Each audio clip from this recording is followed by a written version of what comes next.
now entering the Bass Galaxy.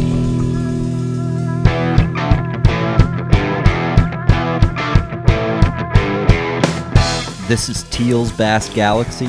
I'm your host. This podcast is about raw, real conversations with real awesome people about bass fishing, bass boats, and heck, there are no limits in the galaxy.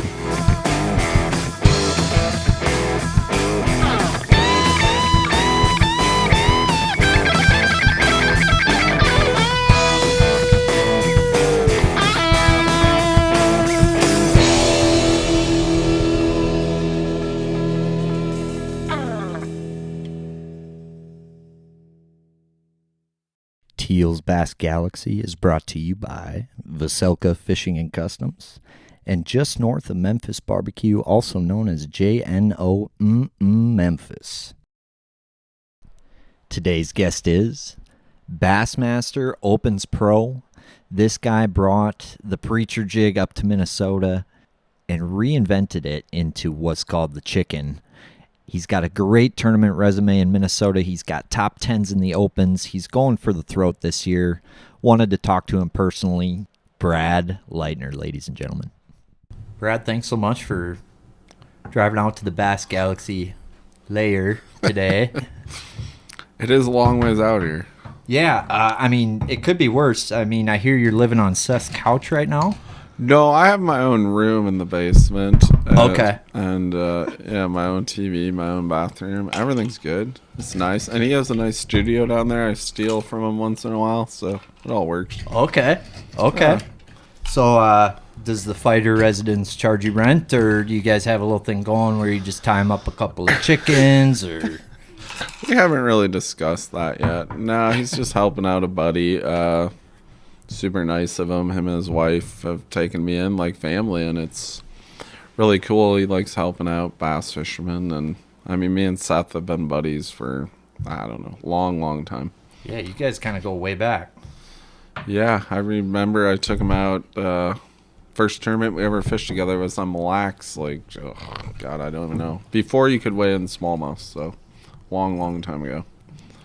Yeah, because when we started fishing, there was smallmouths were not allowed, or the slot. There was a slot, I think. You could have 1 over 21, I believe, per person in the boat, but most of the time we had tournaments out there in the summer, and they were pretty hard to come by. Right. Well, there was less of them then, and maybe or no, I think the fishing was way better then. I don't think we knew as much about it then, and sure. It was a really good largemouth fishery at the time.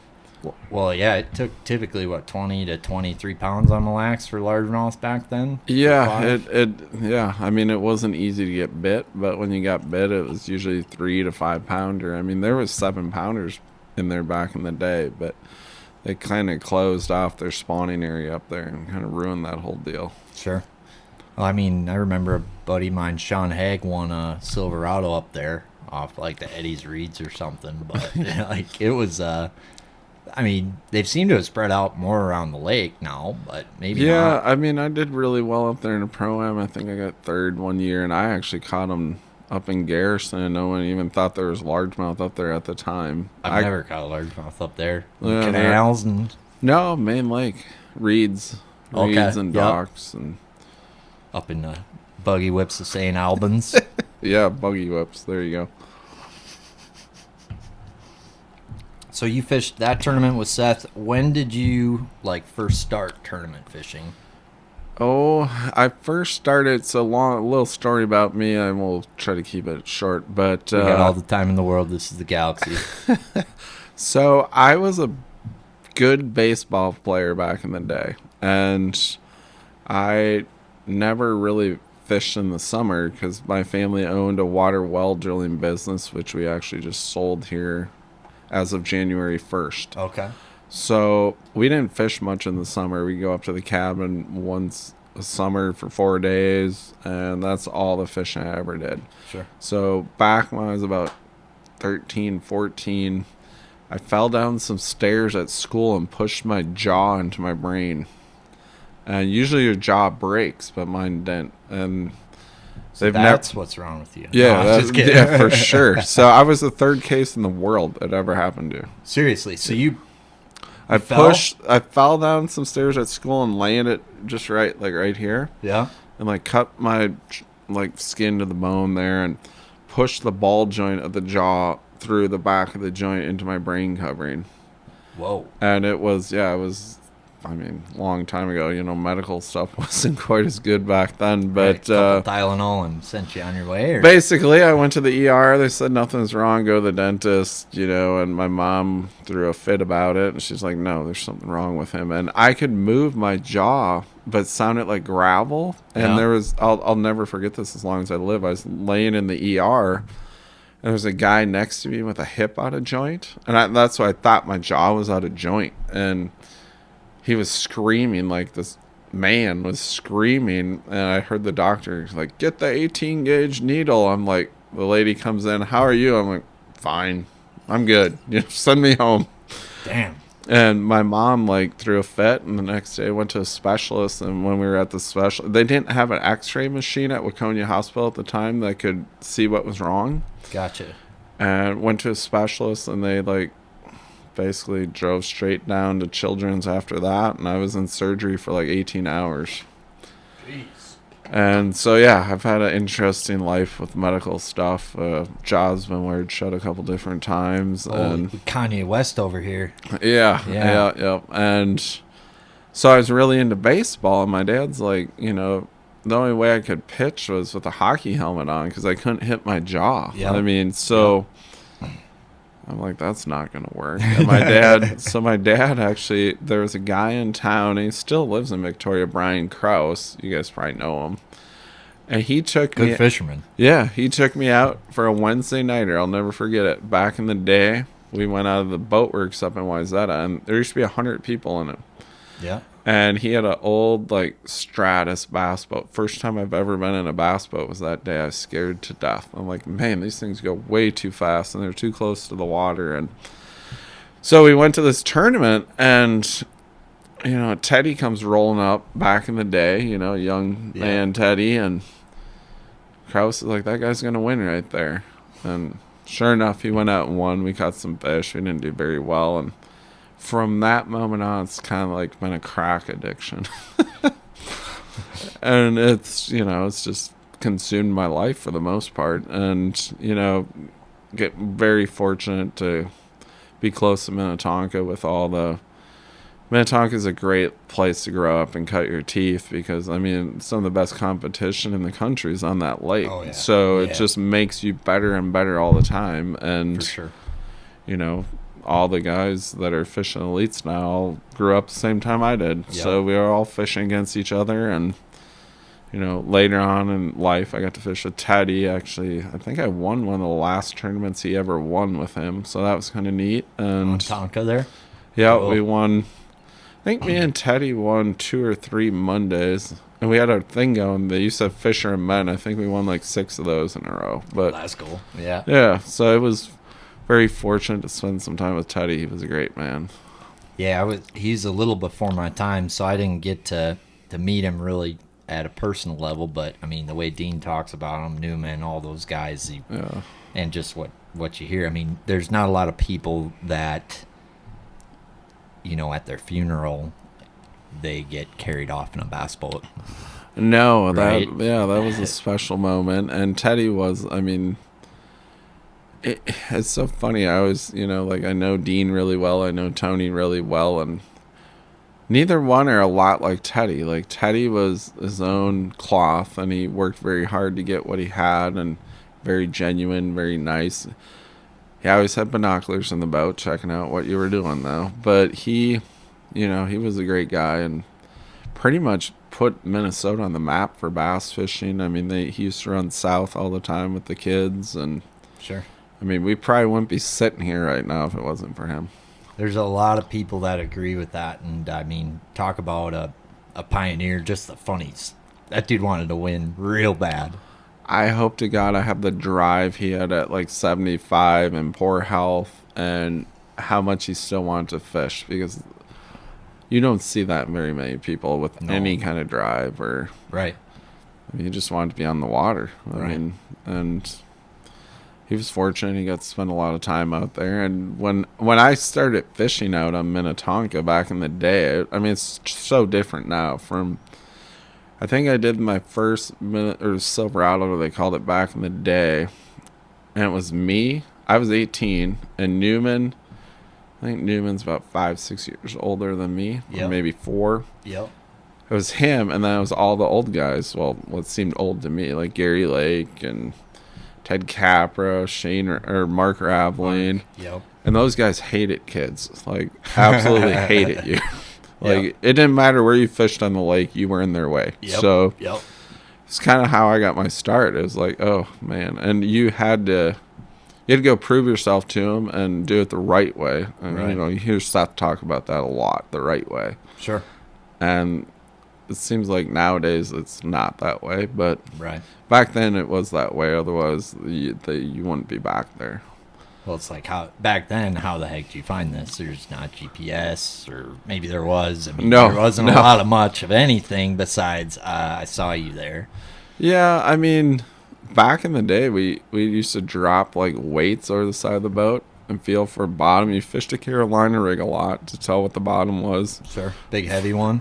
Big heavy sucker. And then like growing up on Minnetonka, you'd line up, you'd have like, you always line it up in 3 different ways. That tree and that dock. And I mean, the schools out there then were so huge that even if you missed it a little bit, it didn't matter. But fishing was so good because no one was out there doing it. You know, they didn't think there was bass out deep. And it was, I mean, the glory day at Minnetonka. Sure. And Moyna, when I first started, Moyna and Ted Capra won every tournament on the lake. And there was probably every weekend all summer long, there'd be 2 tournaments a weekend out there. So, I mean, it had plenty of pressure, and they're 100-boat tournaments. So, I don't know what the difference is now, why it gets so bad, but... Well, talking to Moyna, it's like he had his heyday. We just did our last podcast with him, and just talking about how he had that kind of extra zone unlocked with a with a tool that no one else had. No one else had. And I think we're going to get into a tool that you maybe brought to the table that has also, you know, done that. But before we do that, I do want to so you said Ted Capra is kind of cut from his own cloth. Yep. Dean and Tony were a bunch of spoiled brats, or how, you know? No. Did he pass you down to Dean? Because you fished with Dean for a while. I fished with Dean for a while too, and no, I wouldn't say they're spoiled brats at all. That was a joke, Dean. They're just they're different. I mean, Dean's very, you know, fidgety, as we know Dean, and he likes things his way, and Dean's a great man, a great fisherman, and he's just, you know, different than Teddy. Teddy was more, I don't know. Teddy didn't care so much about money or anything like that. He was just out there for the love of it, right? Just wanted to win. He just wanted to win everything and just be out there. Where, you know, I think the next generation always cares a little more about money and stuff, and that's where you could see the biggest difference between those guys. And yeah, I mean, they all have a part in it. I mean, Tony had a really fascinating TV show for a long time. And I actually talked to Tony Capra daily. Hell of a mullet. And hell of a mullet. He gives me great ideas. I mean, he's all for this whole open venture I'm on, and he's always checking in on me and coming up with ideas for me. And, you know, it's great to meet good people like that. And that's good they support you, because, I mean...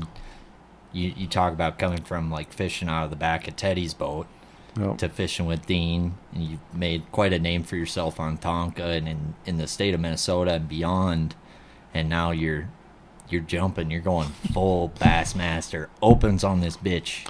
Full crazy is all it is. Okay. I spent a lot of sleepless nights thinking about it. Well, I'm not gonna lie, dude. I think anybody who, you know, didn't come from a lot of money is going to be losing a lot of sleep over the Bassmaster Opens. Like, talk about a commitment. What, 9 tournaments? We have 9 tournaments this year. There's only 2 back-to-back ones where where you could possibly stick. Well, they're not like back to back in the same state, but they're, maybe 6-7 hours away, and so at least you don't have to drive all the way home and back and forth. But Right.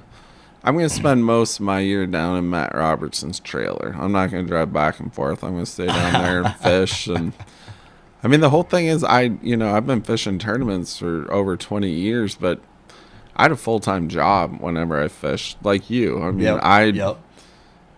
I got yelled at every time I took off. My parents hated fishing. Like, they thought it was the worst thing in the world. I'm away from work, and it's been a struggle my whole life to get time to go fishing, and now it's like I don't have a job. I don't have anything to do but go fishing. So Sure.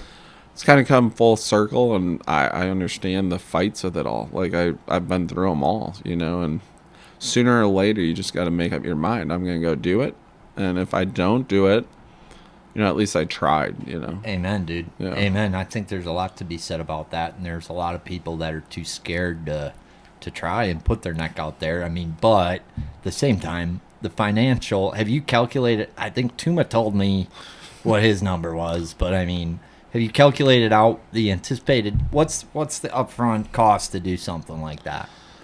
I would say you're easily going to have 50 grand into it, and that's not including boat payments, boat insurance. I mean, just flat out entry fee, travel expense. I mean, that's not counting missing work. I mean, but I think Bass has made a statement this year. If you want to fish the elites, Yep. you're gonna have to be qualified to make it. Yep. And I fully agree with their reasoning. I think a lot of people make it. I mean, even Seth, when he made it, he thought when he made the elites, his life was easy. It's not that case. Sponsors don't get much.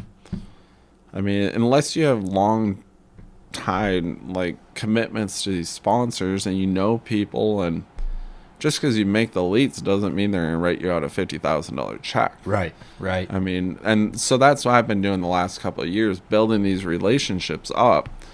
And, I'm very fortunate with sponsors. I have great sponsors. Everything's good.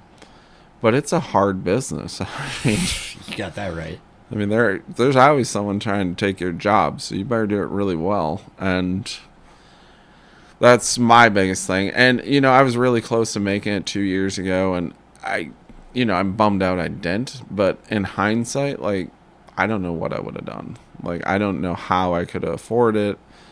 I don't know if I could have went there. And, when you go to the elites and you don't have any money, Right. it's pretty hard to fish well. I mean, you're fishing against the best in the world that are funded, and you're not. You're you're trying to, jump in a dumpster and find some food at the end of the night. You know?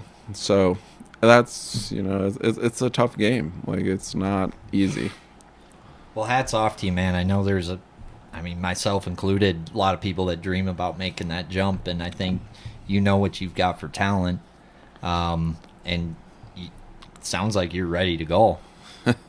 I'm ready. I've been fixing up tackle for a long time, and I feel ready. I've gone through some stuff in the last year and a half, kind of got my life set up to where I'm ready. And, money's always an issue, but it's not a pressing issue at this point. And I'm set up where I can at least give myself a couple years to go. I don't... I'll be disappointed if I don't make it this year, but, the odds are you're not. So the odds are against you. Yes. For sure. Do you have for me, I always said if I'm going to jump into the opens, I'm going to make sure I can do it for 4 years or something like that. Do you have do you have a tap out time? My whole thing when I started doing the opens, and my ex-girlfriend's mom pushed me to do the opens. She's like, you're too good to not fish. And so I went and did the Northerns. That was an eye-opening thing. I cashed 2 out of 3, made a top 10. I should have made the leads. I mean, I lost the fish and twice. Had ample opportunity to make it. Mm-hmm. But doing that, making a top 10, being on live, it opened my eyes. People were calling the next day. hundreds of text messages, sponsors that said no for a long time all of a sudden said yes, Sure.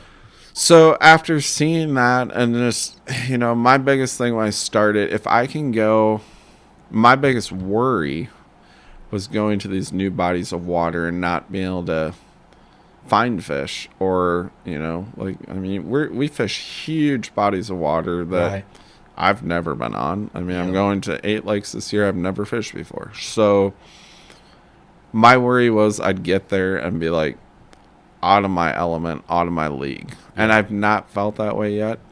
And I think that's gave me the confidence, like, I'm going to do, like, I'm not quitting until I fish the elites. Like, that's my deal. Like, I want to win a classic. I want to win an ALY. I want to win blue trophies. Yep. And, if that doesn't work out, it's not going to be a lack of trying, and you can always go to work again. Yeah. As long as you say you gave it everything you got and you feel like all of that. But I do have a question based on one thing you said, how you were scared about or worried about not maybe being able to find fish on like those big body waters. I don't think there's any fishermen out there that can't relate with being intimidated by a certain body of water. Is there like something that you like, there's guys who will like put it into a section and say, I'm only going to fish, these 4 creek arms, or even this creek arm, or this section of the lake. Do you break it out like that, or do you kind of look at it differently? I don't necessarily really have a very good plan for anything, but I do travel with a buddy of mine, Adam Rass. I do travel, so Jamie Bruce is doing all 9. We travel together, so we kind of share intel a little bit. I've been fortunate, like, I know a bunch of elite guys. I know guys that travel the country. I've gotten to meet a lot of those guys. So, they may point you in the right direction a little bit. Obviously there's endless amounts of resources to search up stuff. Yeah. But I find it best for me to go out to the lake. And, obviously if you travel, you're, depending on what time of year it is, you kind of have an idea where they're going to be set up, or, water temp, or, like the first tournament we're going to in Eufaula, it's probably going to be a pre-spawn. They'll probably be setting up out in the mouths of spawning bays and, shell bars and little brush piles or docks. So I try to keep it as simple as possible. And once I get a bite or two, I, hone it in a little bit from there. But I generally don't have a section of the lake I just pick. I try to cover a lot of the lake until I get something figured out. Sure. So you just burn down water, basically, till they tell you something. Yeah, it's in the opens practice, like most practices, I don't know if I catch 5 fish. Like, literally, it's hard to catch fish, and plus there's so many people watching you that you don't want to catch fish. Like, I very seldom have a hook tied on. I very seldom... once you get past June, down south, you're doing mostly drive around scanning stuff. And even spring. That's most of my job right now is drive around scanning stuff. I spend a ridiculous amount of hours behind the steering wheel in my boat. That's fun. So, like, you cut the hook off your stuff. Do you check for bites and you just don't hook them, basically? Yeah, don't hook them. Try to lift them and see what they are, and... and it's so different than what we're used to, because a lot of times the fish down there are chasing shad or whatever, and they do show themselves. So, sure. We don't have that up here. We might have a little schmelt action going on, but not like down there. No, that's probably the biggest adjustment for guys up here going down there, is just the pelagic aspect of it. They don't... Do you think they live places down there? Do you literally think it's a lot more bait driven and they move a lot more? They will literally sit on nothing for a day and be gone. And my hardest thing to adapt to going down south was what little things they'll sit on. Like if there's a twig sticking out, there's probably a bass bite. There might even be a school of bass bite. Right. Where in Minnesota, you drive by that thing and never even look at it again because Right. we have so much structure, so much deep structure, so much shallow structure, so much weeds. Down there, most of the places we fish don't have weeds. Yeah. And, they just set up on really goofy things. And, I mean, you have to be good with your electronics or really good at beating the bank, which I don't mind doing either. But it's it's a different frame of mind down there. Like you're fishing for 5 bass. I mean, that's all there is to it. Like you can't win, you can't make the elites unless you catch 5 bass. So up here, if you're catching pound and a halfers, you just move on because you'll never win. I've noticed like Tonka seems to be getting more like a southern fishery. You can't catch as many out of a school. All of those things. They don't seem to use spots as much as bait as they used to. And you can probably attest to a lot of that more than I can, but it's definitely changed a lot out there. Yeah, I think the biggest change I've seen in that lake is the coontail with the zebra mussel combined, has really covered up the rocks that they used to sit on a lot. I think the numbers are good in that lake. I don't think you can get to most of them. I think they're in that coontail and they never come out. And coontail is a tricky weed to fish. When it grows in 28 feet of water and tops out at 8 feet, and it doesn't canopy like foil either. It don't canopy. It grows in shelves. These fish love to sit on shelves of it, which they're really hard to fish because you can't throw a Carolina rig. You're underneath them. You can't throw a crankbait. You're stuck in the top of them. So right. I think Minnetonka is definitely changing in that aspect. I think the shallow bite's probably better out there than it has been in a while. Yeah. And I think, Minnetonka always goes in trends. People come and people go, and but to be good on Tonka, it's a full-time job. It's not right. It seems like they just used to have really good practices there, and then it would change, and now it seems like maybe your first day will be good, and then it'll change, and it just seems to change at a more rapid pace. Like your stuff's not good for a whole week anymore.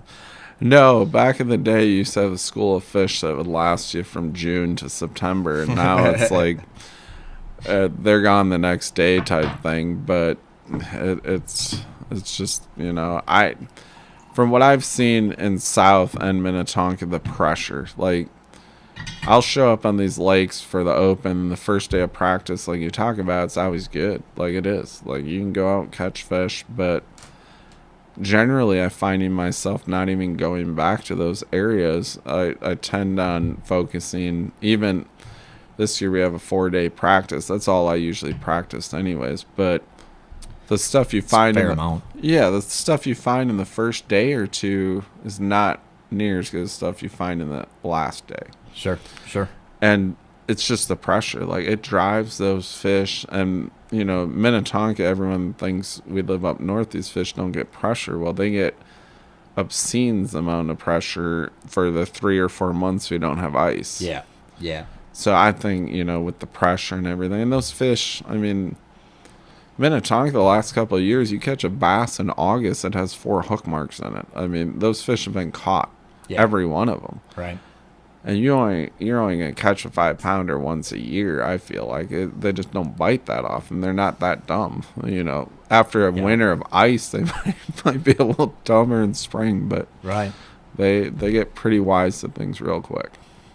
That is interesting. There's like a derby out there every single day. It seems like there's a derby. I mean, everyone complains about the high school stuff. There's a lot of that going on, but another aspect, there's 20 guides working out there every day. So that is a huge guide lake, to your point. And when they go sit on some of the top spots with live bait for a week or two, it's pretty hard to catch a bass after they've seen a leech for a while. That's what I've heard. Yeah, so I think there's just a lot of things. I think once COVID hit and everyone quit working, and right. But I mean, it's a good lake still. I mean, it takes big weights, and I mean, I'm done with it, but you can have it.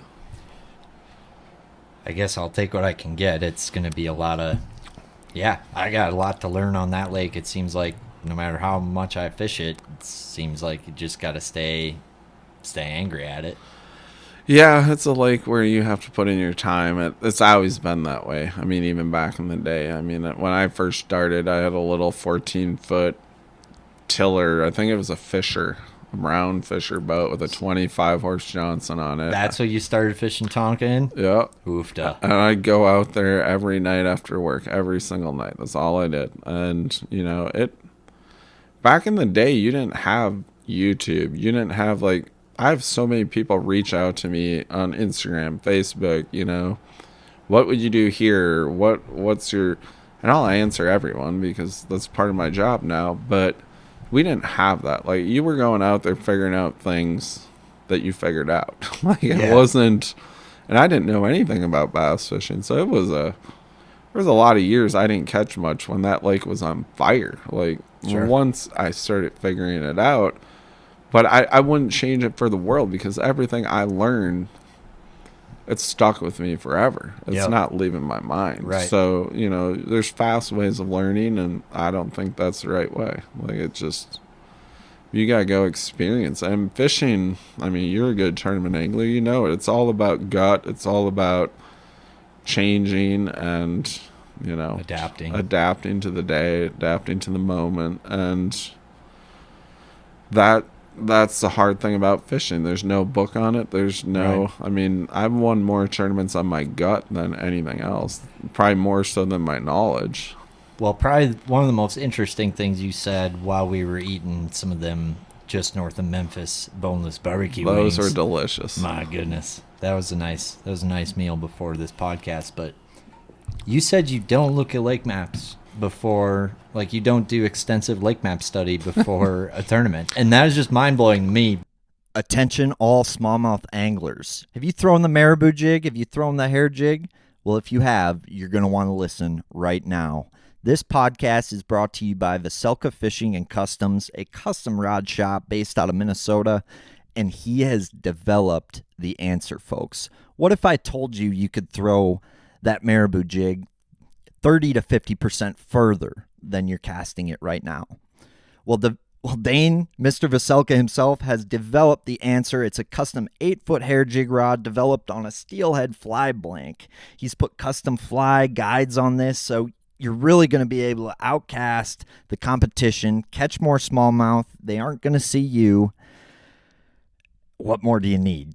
Here's what I need you to do right now. Visit veselkafishing.com. That's VOCELKA fishing.com. This is the 8-foot hair jig rod, but this guy can build you anything you want. If you can dream it, he can do it. This episode is brought to you by just north of Memphis Barbecue. This is World Champion Barbecue. If you smoke meat and you don't like good barbecue, I do not know what to tell you right now besides you need to try some of this stuff. They've got their rub. They've got their sauces right on their website. They've got their famous dry rub award-winning seasoning that you could put on ribs, brisket, pulled pork, chicken, wings, anything you like to put on the smoker, on the oven, on the grill, any meat you like to cook, you need some of this dry rub seasoning in your life.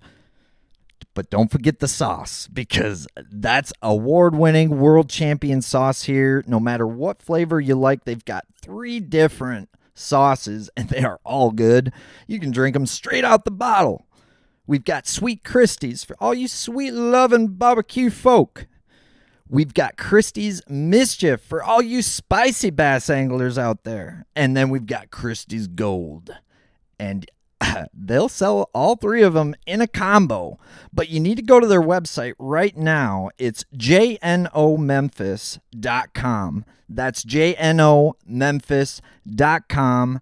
Dry rub, sauce, barbecue. Let's go! Because, I've had a lot of success that way, but I also understand how you maybe can get a little bit of tunnel vision that way too.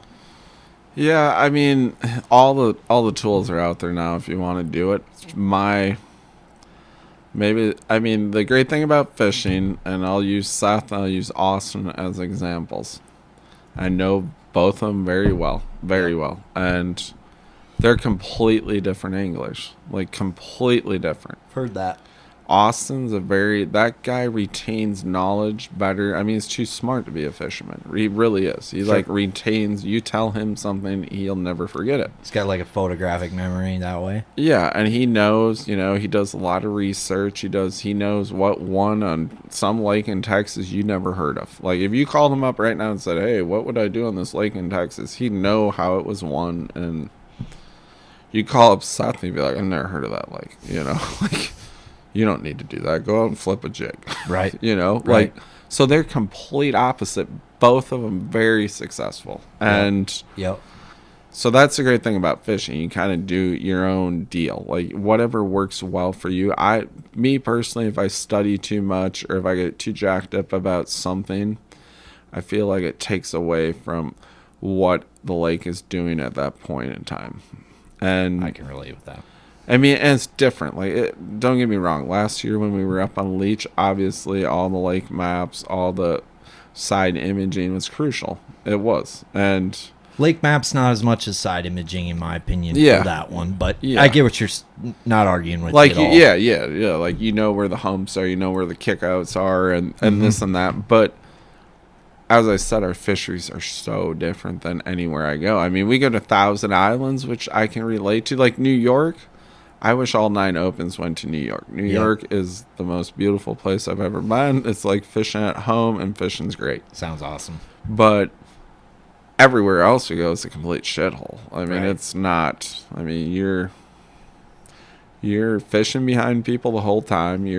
So I feel like for me, just fishing the moment, fishing what I know is more productive to me than going there with a bunch of, I need to go here, I need to go there, I need to go, and all of a sudden you do all that and you're sitting there like, what did I get done today? Nothing. You might have, you're so in tune till you want to get to your next little area you have circled that you drove by a little stick sticking on a secondary point that you didn't stop because your gut told you to go stop over there. Yep.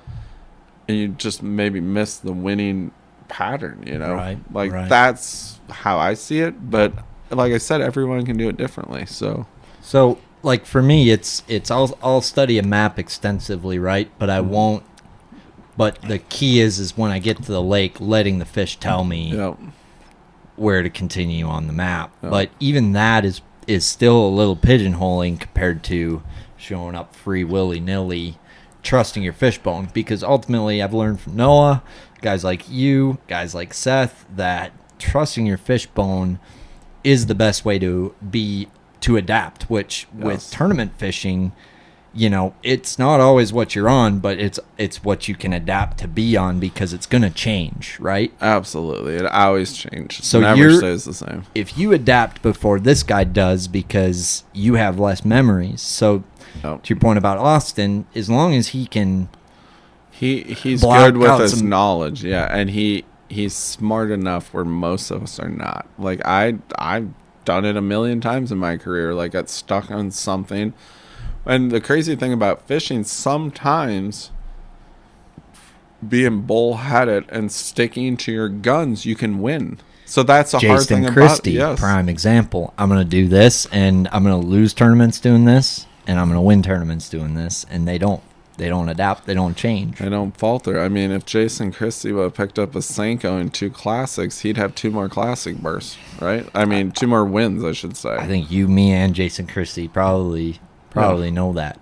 But then he would adjust and learn from that, right? And then have a 1, 2, 3 approach that's a little bit different.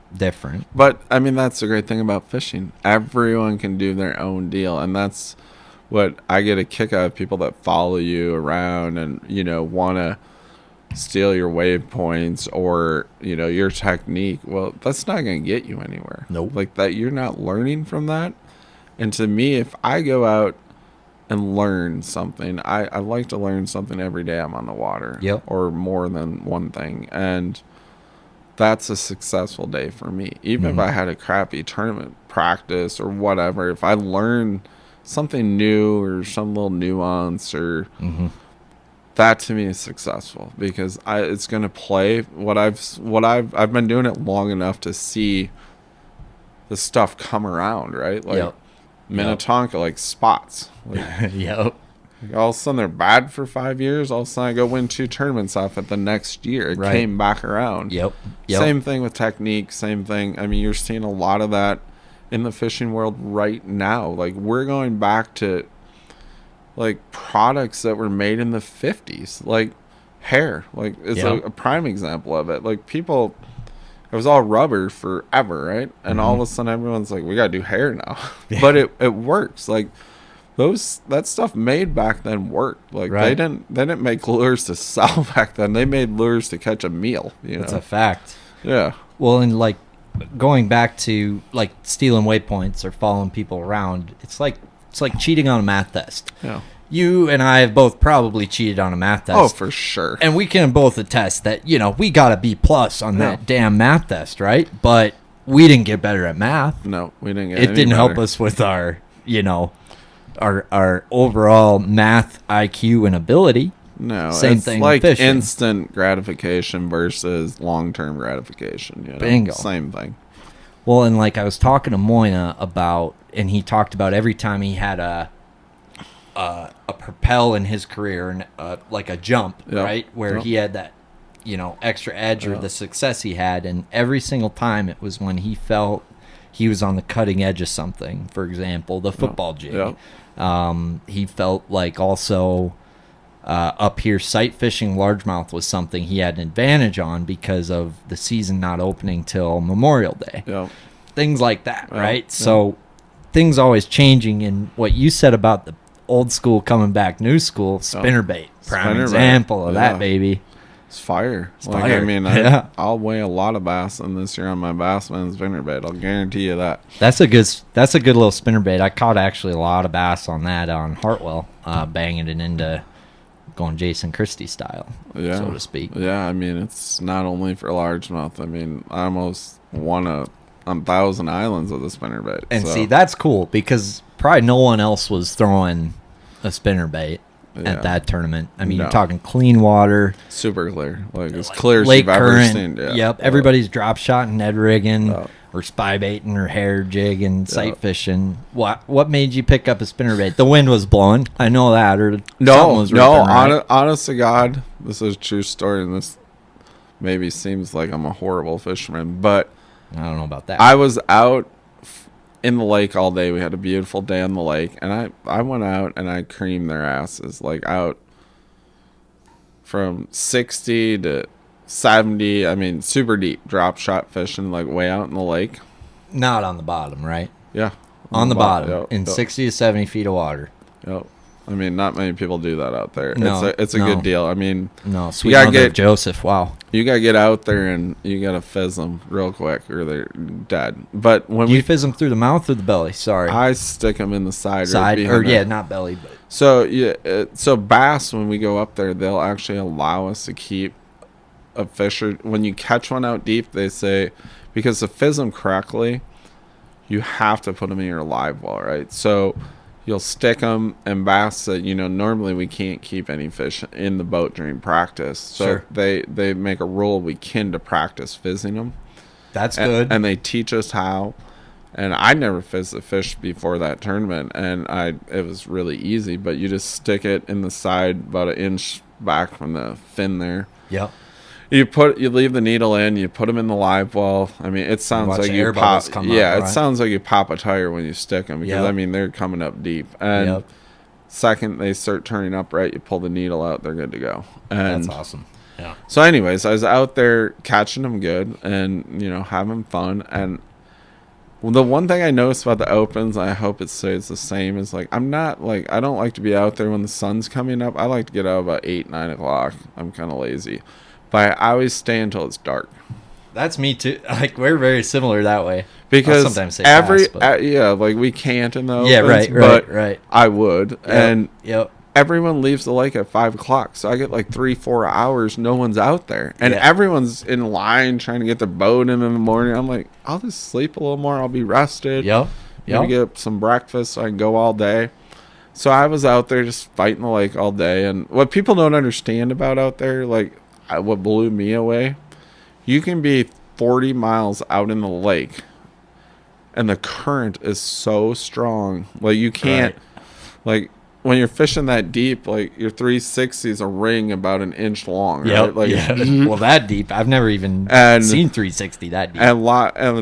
And you're looking at fish on your Panoptics, and it's like, that's a perch down there or something. You drop down there, it's like, oh, that's a 6-pounder. But that scale. Yeah, there's so much current. Like, you can see them down there. You can't get your lure to them. Like, it's like, and the second, we're using like 3/4 1 ounce drop shot weights because the second your weight rolls, you're snagged. It's that snaggy down there? Oh, yeah. You're fishing all these like granite shelves. Sure. And so it's like you got to drop straight down there, catch one or reel it in. Otherwise, you're snagged every time. Damn.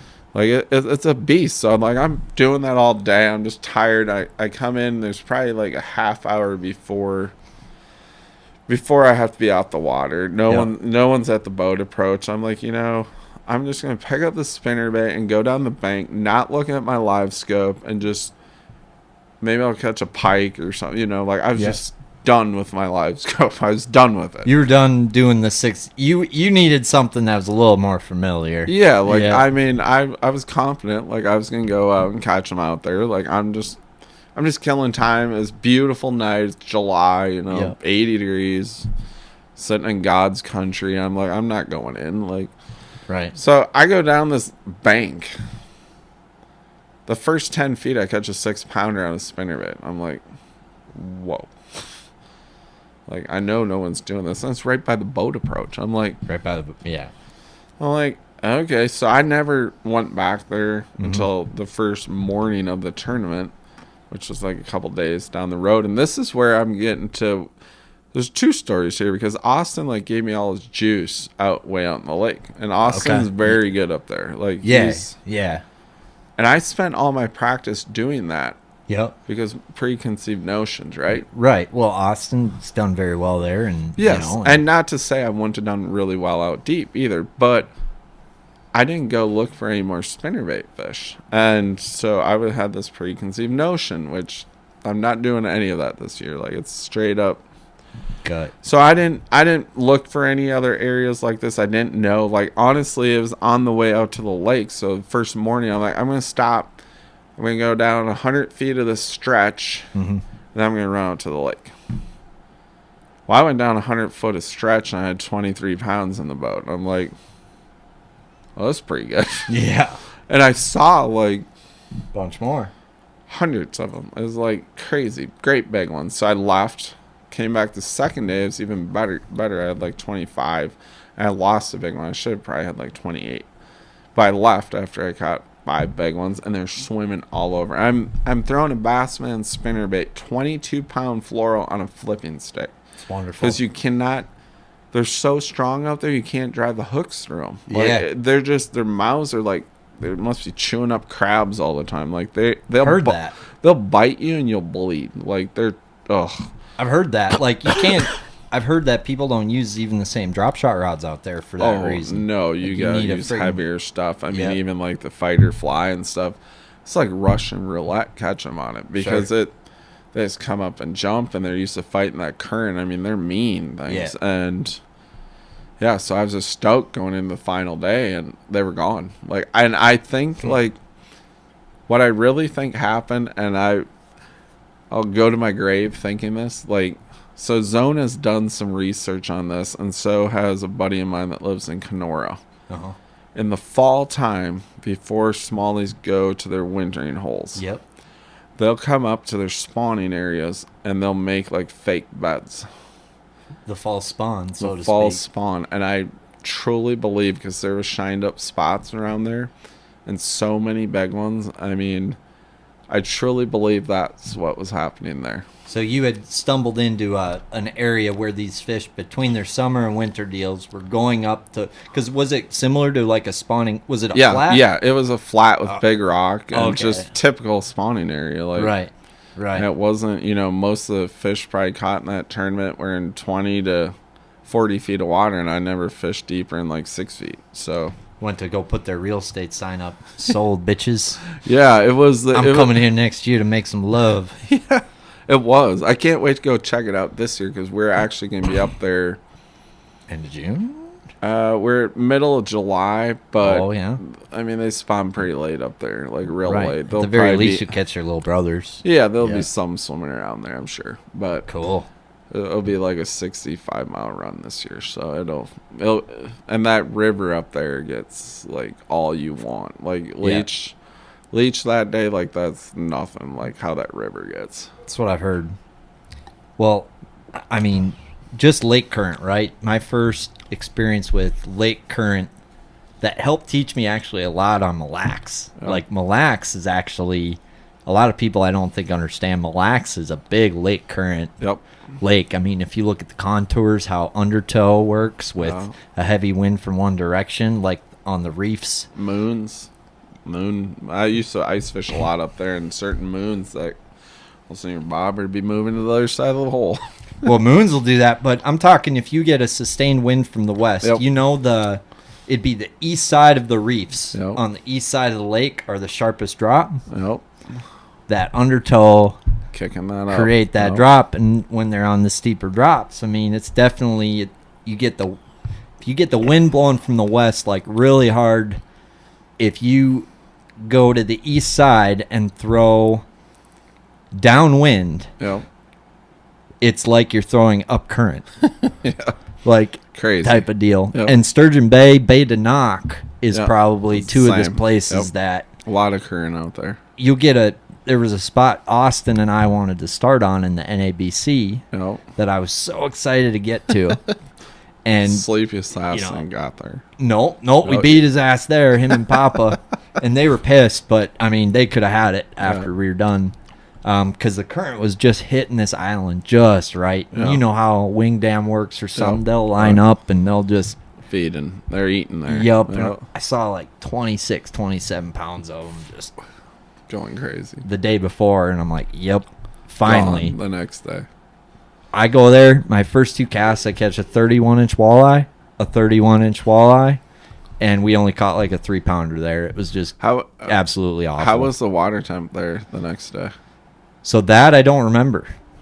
Because I mean, I've done very well in Sturgeon Bay, and it's crazy out the current and the water, like the warm water and those fish out there. When you said you caught 2 walleyes like that, I bet you the water dropped like 10 degrees or It 20 probably degrees. did. Yeah. I didn't pay as much attention to it because it was end of July. Versus Sturgeon Bay, like in the spring, Yep. that water pushing around is It- everything, It's right? all year though, like See- that water temp will drop like that. So that is a little tidbit that I never even thought of, Brad, for like end of July. So Yeah. I might have just learned something pretty Awesome. big there. That's what I'm here for. Hey, You know? that's why I got you here. No, I'm here to like- learn, dude. I know, like Sturgeon Bay, even in the summer, like they'll get a big blow and the water temp will drop down to like 50 degrees. Like it's crazy. Makes perfect sense too. You know, Makes perfect sense. Or like you ever fish Chequamegon Bay? I've not, no. So that one's interesting because it's like the only shallow bay in Lake Superior with shallow flats and stuff, right? But Lake Yep. Superior, as you know, like Cold. you don't stick your Really? balls in Lake No. Superior in July, like let alone Never. you know, Never. ever, Yeah. right? So you get the wrong wind or current on Lake Superior. I never even that's got to really mess with that bay and Yeah. and how it is, and it's always really good in the fall, and it's always really spotty, but good Yeah. when you get into them the Yeah. rest of the year. So like that makes a ton And of sense fall, as to why. fall, you're probably getting the the warmest of the cold water because you had all summer to heat up. And yeah, I've learned. I mean, honestly, I've been fortunate enough to do well in Sturgeon Bay. I've fished out there for a lot of years, and I've learned a lot about current. I've learned a lot about water temps. How, like that place is crazy. How the water will warm up in certain areas, and Oh, yeah. the locals know it very well. They but do. it pushes out, and like I'm getting a really good grasp of it, but like it took a long time to learn all that.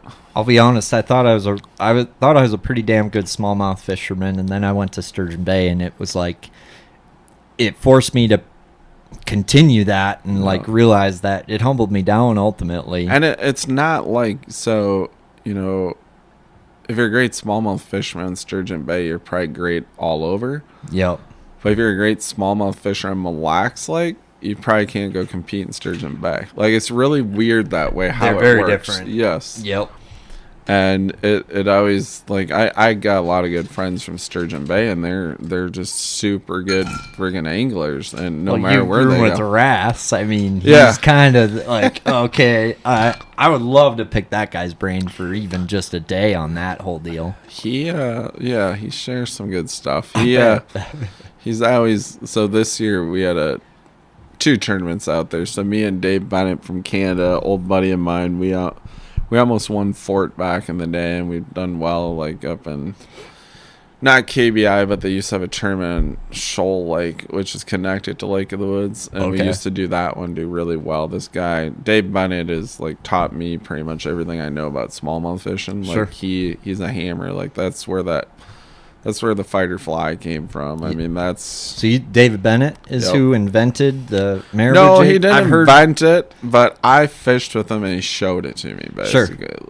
That's who introduced you to it, and he'd been doing it a while, right? Yeah, so what happened with that, we were out in Sturgeon Bay, one of your old guys that was here, Dean Capra. So me and Dean, so, I mean, it's crazy how fishing works. I'm up on Rainy Lake, like 2 years before that, fishing the Rainy Lake tournament. I meet Caleb and Chad, who they dominate out in Green Bay. Well, Chad passed on now, but Caleb's still out there, and they're like, you got to come to Sturgeon Bay and fish the Sturgeon Bay Open. Yeah. So I talked to everyone. Everyone thought I was crazy. Like, no, we're not going out there. I'm like, they give away a boat. It's a $400 entry fee. It's only 5 hours from home, and they catch smallmouth at will. I'm like, we're going. Yeah. That was when it was probably really good too. It wasn't as good. Numbers were better, but size was not there yet. And I mean, so me and Dean go out there. Like, I talked Dean Capra into it, and he's like on the phone with Linders, and fucking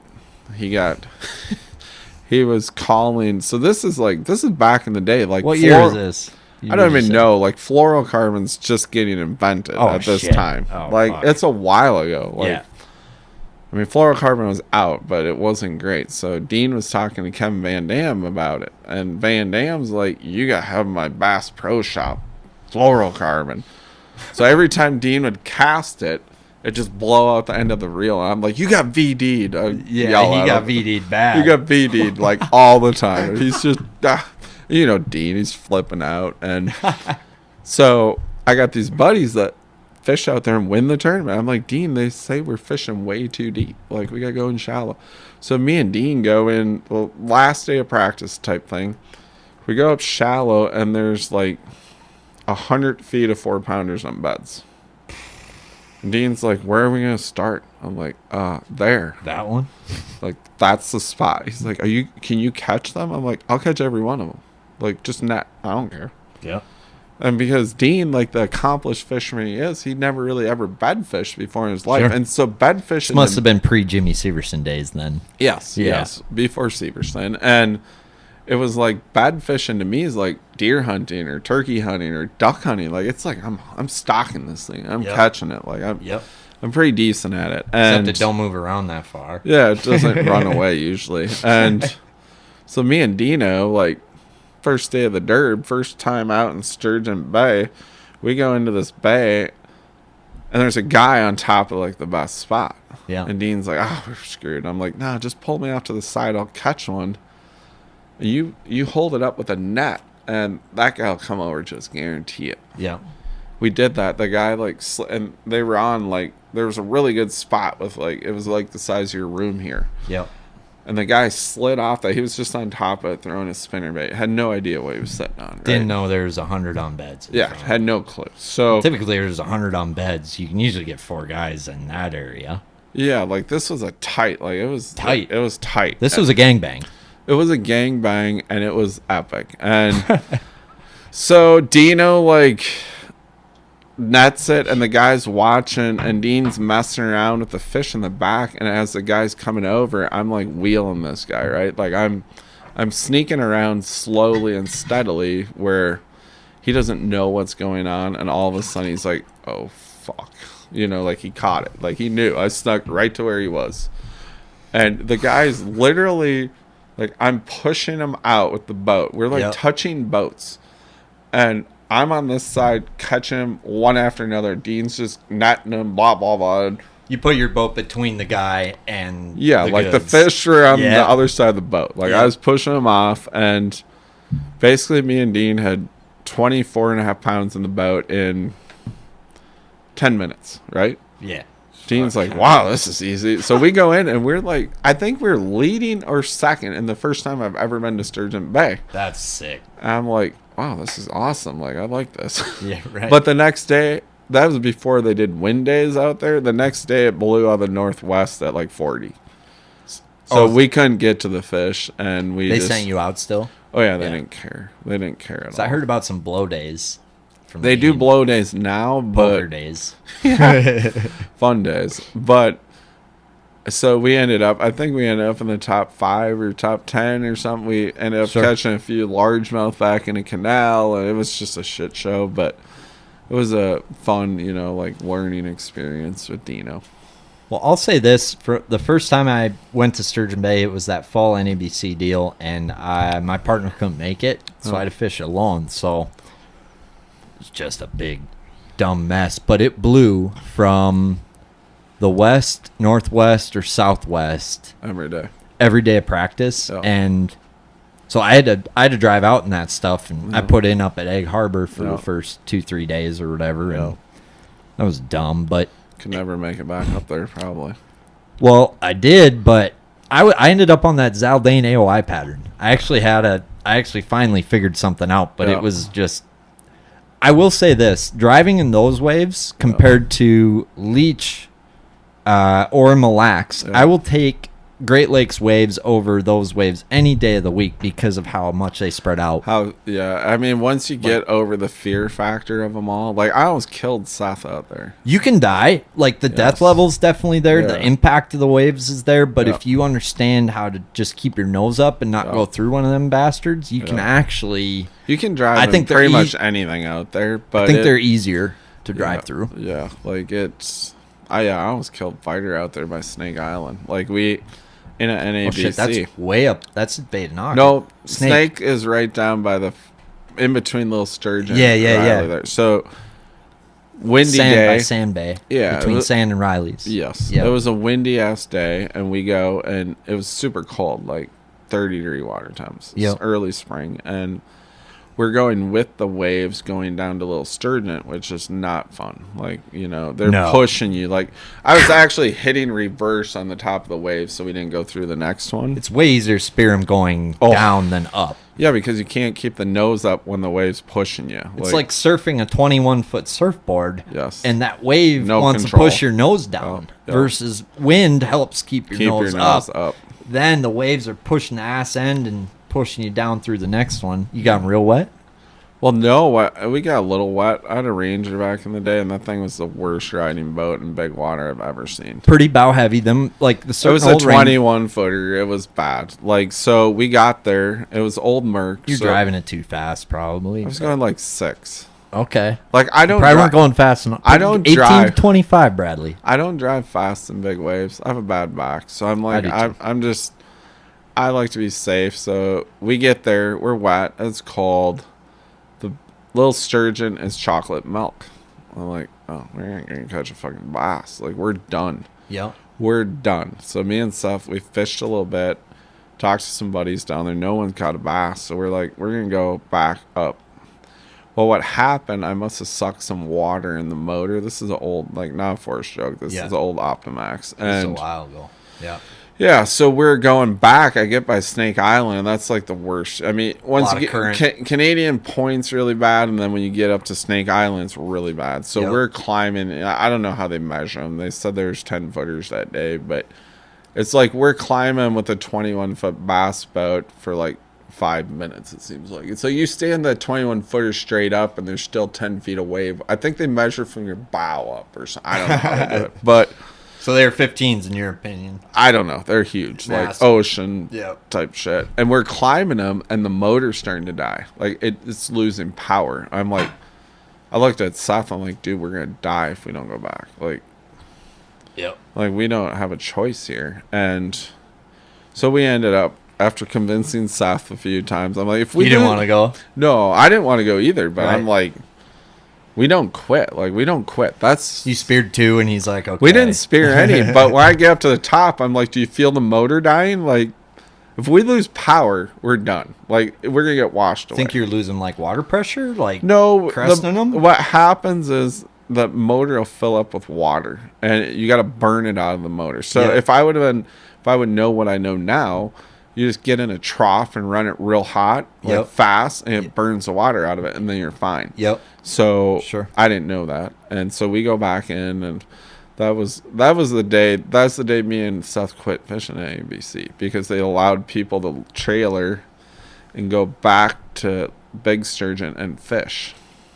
Oh shit! Are you serious? Dead serious. 2 guys cashed checks that day, knowing that me and Seth never even thought about it. Like we were like, once you call someone to go get your trailer, you're done fishing, right? Like when you walk on shore, you're done fishing. Like that's how we grew up. That's the rules. Yeah. And we were done after that day. We said we're not fishing another one, and that's why we never fit. Because me and Seth used to fish all of them. Like we like to fish them, but Yeah.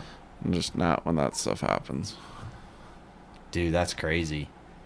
When I first got there, it's funny you say the dirty water and Little Sturgeon, because I got to Little Sturgeon, and it was just, I don't think it was dirty enough. That's the thing. But it was like a complete different world than Egg Harbor, where I had Egg started Harbor is practicing. super clear. Yeah. So I'm like, an hour of maybe not fishing the right stuff or the right deal, the dirty water started to get into my head. Yeah. Ended up getting one out on them little breaks outside of there. Fall time's totally different than spring out there too. Well, and it was my first time in general out there, so I was a fish out of water. It was a super humbling experience. But the spring, I mean, You've never been out there in the spring? I have, Okay. and I've gotten better and better every time I've gone down there, and I haven't got back because of trails and tournaments in May here.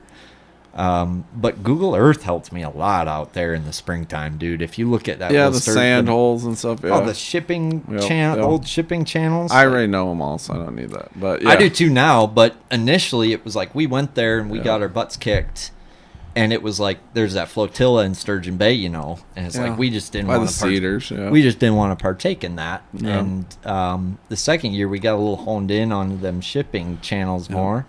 And there was like a full moon night where Dane he was sunburnt and he had like the flu, so he had like quit fishing at this point. And I'm like you, I'm like the 9 to 9er. Yeah. We'll get out at 7 to 9 and we'll fish till dark till we can't cast anymore. And I'm like, Dane, it's the full moon, like we can see it's about to go down. Yeah. And it was just sun was going down, and I had, we pulled up the shipping channel. I hooked a swim bait down it, and I hooked one. It was giant. Yeah. It was a 7 1/4, and there was 4 with it that dwarfed it. Like that absolutely made it look like a tiny ass fish. Yeah. If Dane's bitch ass would have been casting at that time, He would have caught a 9-pounder. He'd have caught an 8 or 9 pounder. Oh my God. Yeah. I mean, it's just one of them deals but it happens so fast, and then it changes like the next day. We started on it They're gone. in the tournament. They're gone. They're just shipping through there, yeah. What blows my mind is how fast they'll spawn out there. It's like, Have you ever fished Florida?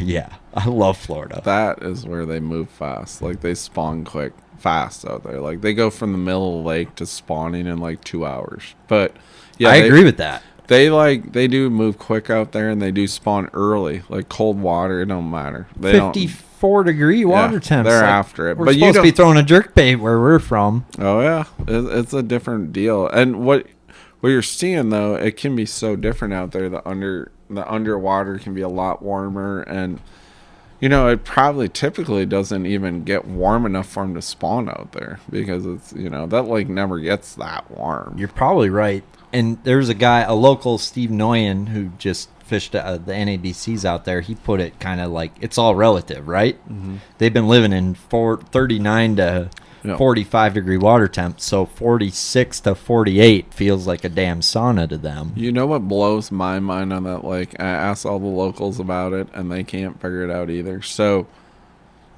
a while back, probably a year or two after I almost killed Seth, we were out there fishing. We're fishing the big tournament, or maybe it was even the same year. It might have been the same year. Mm-hmm.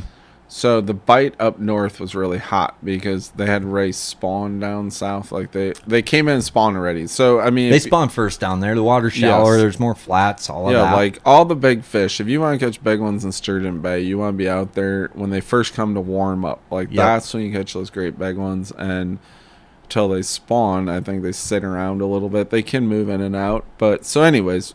Everyone's running north except me and Seth. We stayed down south, and we were towing hair jigs on Canadian Point, and we probably caught 100 fish a day, like just cracking them. And we ended up in the top 10, and our fish, it was like the third or fourth wave of bass coming through, so we weren't catching what they were catching up north, but we didn't really know about up north, so we didn't go up there. And sure.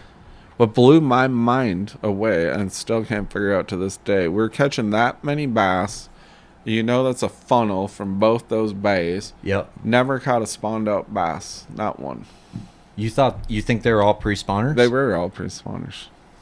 What time of year is this? It's like May. Yeah. Yeah. I mean, but they were all in beds. I mean, the whole bays were... And out there, so the first waves, I was the big ones, littler. Yep. So yep. We were probably on the third or fourth wave. So you're thinking hundreds or thousands of bass are pulling out. Yep. They don't they pull out there. They don't stop. Like they're gone. They're in the middle of the lake. Like they don't stop. Like it has to be because we didn't catch any. I talked to Ras about that last year. I'm like, have you ever caught a spawned out bass in Sturgeon Bay? He's like, no. So you think they use them structuring them banks to go in, but you think they probably just swim out I don't the middle think they stop. Yeah, like they just go. Like when they lay their eggs, they're gone. Wouldn't you think they're tired from all that fucking? I don't know. When they only do it once a year, they're probably in shape. Mille Lacs, I mean, those fish are tough for post-spawn and all that. I mean, you'd think they'd stick around and hang on them flats more where you could fluke them out or they don't. jig them They're up. gone. They're just gone. They take off. We caught, my whole life I've been catching spawned out fish because we live in Minnesota. We very seldom get a fish to spawn or pre-spawn. Right. So, I mean, I've caught a lot of fish, and I'm good at catching those, spawned out things. And like that to me is the most ideal spot they'd set up when they're pulling back out. Pre-spawn is your good post-spawn hole typically. Yeah, typically, and they're just the river's that way. Yeah. Like the river, Dane and I, you get a couple days of shitty weather, and all of a sudden you're catching pre and post spawners on them staging spots for sure. But like Sturgeon Bay, I put in at Sawyer Harbor in the morning, and it's a ghost town. Yeah. And I go there at 1 p.m. and it's 100 like boats in there. There's 100 boats and about 2,000 bass, and it's like it happens like that. Yep. And there was a bed in the back of Little Sturgeon.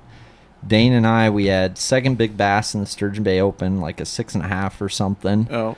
And that same exact bed in the afternoon had one way bigger than that. Same bed. Yeah. It was This was the brothel of where that's very typical out there. If they could make it through the flotilla, it was like this little crater. There's big ones that want to, get in on that. It's crazy. And nowadays, so those big ones don't spawn up shallow anymore. You never find them. It's weird. That is weird. That lake has changed a ton too. Like it's really, they say a lot of the bass do have that fish virus out there, so they are losing a lot. But like this year, me and Dave, so we fished the first tournament. We fished 2 this year, and it was super cold pre-spawn, really tough bite. But we found a little sand spot. And we sat there all day, and we had almost 30 pounds the first day. Damn. And second day we had 27 pounds, and we didn't win. We got second. Jesus. But we caught, it was crazy. We're sitting at a spot where I've had very good success in the past, and they just move in, move out type thing. They're always moving, and we go through little stretches. All of a sudden we catch 4 or 5 4-pounders. Then we catch 4 or 5 5-pounders, and all of a sudden we catch a 6-pounder. Then nothing for a while, and then the 4-pounders would come back. It was crazy. They all came up in sizes. Damn. So that sand spot deal, like you're talking like you got so much rock in the lake Yeah. that you're looking for the sand spots on top or those little micro ditches. Yeah, I mean, generally a sand spot's a little depression, and Yep. they key in on those sand spots out there for sure. And I've noticed that. it's no different than you go to Thousand Islands. You go, all the Great Lakes fish very similar. I think Mille Lacs is fishing more like that. It used to be more high spot oriented, and Yep. now it seems to be more ditches and depression oriented. And I don't know if that's just pressure that does that to them or what. Yeah, I don't know what that like. I saw a post yesterday or something. Someone caught like this fish that looked like a goby on Mille Lacs. Sculpin. A sculpin. I was hoping it was a goby. Like Low key, I think that those fish, that's like their lobster. Like bet. as a sculpin out there. And a couple of colors that I've had success with out there kind of, I think, kind of show that to be. I don't think there's a ton of them out there, but I think between a crawfish and a sculpin and a perch and a Cisco even, I think the sculpin is easier to eat and more protein rich type of deal. Yeah, like I know Chip Lear pretty well, and he's in charge of like these lakes up north. I'm like, when are you guys like hiring people to bring gobies in? Yeah. Like Leech Lake, go dump 1,000 gobies in there, and let's catch 7-pounders in a couple of years, right? Like, amen, dude. I figured you maybe put some gobies in Mille Lacs by now. No, I haven't. I wish. I mean, like You mean Lake Oneida in New York just got gobies like 3 years ago. It went from like a 3-pound smallie was big to like now people are catching 6-pounders. Yeah, in Tommy like 3 Biffle years. used to whoop that ass flipping a beaver shallow, and not so much anymore. No, you can't win out there unless you catch smallies now. Right. And Champlain even, like, you don't see guys running down to it doesn't even Saratoga play. or whatever, the Toga play. place. It doesn't to even flip play. paint. No. I And mean, Leech, another example. Like, I mean, you're talking about we haven't been able to fish smallies out there ever, and already you can't seem to be fishing for nothing else. No, I mean, that's what plays up there. I mean, you look at Thousand Islands 10, 15 years ago, they won it on largemouth. I mean, Thousand Islands, the best smallmouth fishery in the world. Isn't that something, though? Between zebra mussels and gobies, what it's done for the Great Lakes and that fishery. Because I remember, like, when I used to talk to Doug Petrak, who was an old-timer who taught me how to bass fish, kind of like a Capra to you or something. And he would go to Ohio to take off out of there for a red man or something like that. And it was like 4 bites, 5 bites a day. And now, I mean, even out of the Ohio portion, which is supposed to be the worst portion to fish in the Great Lakes, you need 22 to 23 pounds. I mean, the goby has made bass fishing great, honestly. I mean, it's probably propelled it. And, you know, they talk about all this stuff going on and all these invasives and all this stuff. And, I mean, we live in a state, when I travel, no one cares. Like, New York, they kind of do a little bit, but not really. But you don't understand, walleyes are invasive. In most of our lakes, the walleyes are stocked. They are not native. What about the muskies? Muskies, invasive. Smallmouth, invasive. Yeah. Humans, probably invasive. Yeah. So and you know, they always say, you know, the zebra mussel ruined Minnetonka. You know what ruined Minnetonka is spraying the milfoil. You're damn right, you bastards. If Karen wouldn't have spoke up at that damn community board meeting. If we were full of milfoil in Minnetonka, it would be the fishery it was. Like, I have no doubt in my mind. I mean, like me and you were talking about Big Stone earlier tonight and how, you know, like, when's it going to be ruined? To me, I think Big Stone is one of those lakes that, for one, it's like a South Dakota, dirty water, fish grow fast, there's lots of bait. Yep. 2, the weed growth. I mean, me and Figi were fishing shallow out there last year. Like, Figi didn't practice. I'd practice for us. And the only thing I really found was shallow. And I had to take off my live scope N360 to even get through the grass. So I don't think you're going to hurt him because there's so much grass for him to hide in. I mean, up and down the whole friggin' lake, too. And unless they kill the weeds, obviously, then they're done. But Sauk Lake used to be that way. Seth would remember probably that, and Dean would remember that. But when they killed the grass in Sauk, that was the end of Sauk. Those dirty water lakes, or that way. And the thing about Big Stone is it's not deep enough for zebra mussels to probably affect it positively. Probably not. I mean, Big Stone is, a unique creature. I mean, It's a dirty slough hole of dirtiness. that place is fun. Like, Dude. I mean, me and Figi's It's a grease ball, dude. Yeah, Figi's like, what? I mean, he showed up literally at 9 o'clock the night Yeah. before the tournament, right? And he's like, what do I need? I'm like, tie on a cage fighter, and that's it. Jig and a chatterbait. That's it. All we threw was a jig all day. We probably That's caught, cool. I don't know, 100 bass. That's and wonderful. they were all, a little one out there's like 3 pounds. I'm That's like, just it. God dang, a little one. There's so many 3-pounders in there. Yep. We ended the day that we had like 10 minutes left. We needed one more call. We had been fishing kind of more rock stuff, Yep. a little more offshore, but onshore. Yeah. And I'm like, well, I mean, that tree looks greasy. It's sunny, blah, blah, blah. We pull up to this tree. I guarantee 12 boats had fished it. It don't matter. I literally have a bass suck the boat. The boat's touching the tree. And we catch 5 3 3/4 out of it in the last 10 minutes of the tournament. And it's like, I bet there's fucking 25 of them in there. Like, Yeah, and there's probably a 6 or 7 I bet they pounder just in got there too. Yep. Yeah. They And move around like it. That's a neat little lake. Like It that is. the only other Little lake gem. I've been in Minnesota that was familiar like that is Pelican and Oar. Yeah, it's Like a that- little bit more tannic version of that. A little bit cleaner version of that with a little more depth aspect Yeah, to it. You depth. can catch deep smallies on it. Yeah, I've never been to a lake like that where you can go fish deep boulders and you see one down there and you don't know if it's a 5-pound smallie or a 5-pound largie. Like it's like, oh, what are you doing out here? That practice for Pelican on Ore, I took a family trip up there. I took my grandpa up. He's who got me into fishing. And, I don't get to take him very often anymore. And we go out there, and he's older, but I give him a tube, and, we get to a spot, and I'm like, hey, throw up on this, and, grass is here, rocks are here. Throws up on the rock. He catches like a 6.5 smallie. Yeah. The thing was grotesque. Yeah. I throw in there. Dinosaur. I catch a 6 3/4 largie on the next cast. Yep. It was like, what the hell? And then we proceeded to every cast them for an hour, 3 to 4 pounds, and it was like they set the hook on themselves. Yep. Big Stone, it seemed like you just need to get a lure in front of them. Yep. No. And and down south's a lot like that. Like I don't feel like when you watch TV and stuff, you watch these guys crankbait fish. And if you've ever crankbait fished in the Midwest, you know how heartbreaking it is. I mean, you lose a lot of fish, and I don't care. I mean, I use the best hooks. I use the best crankbaits, best rod and reel combo. You still lose fish. Down there, it seems like they choke it every time. Like I feel like they're not hard to catch. They're just hard to get around, Yep.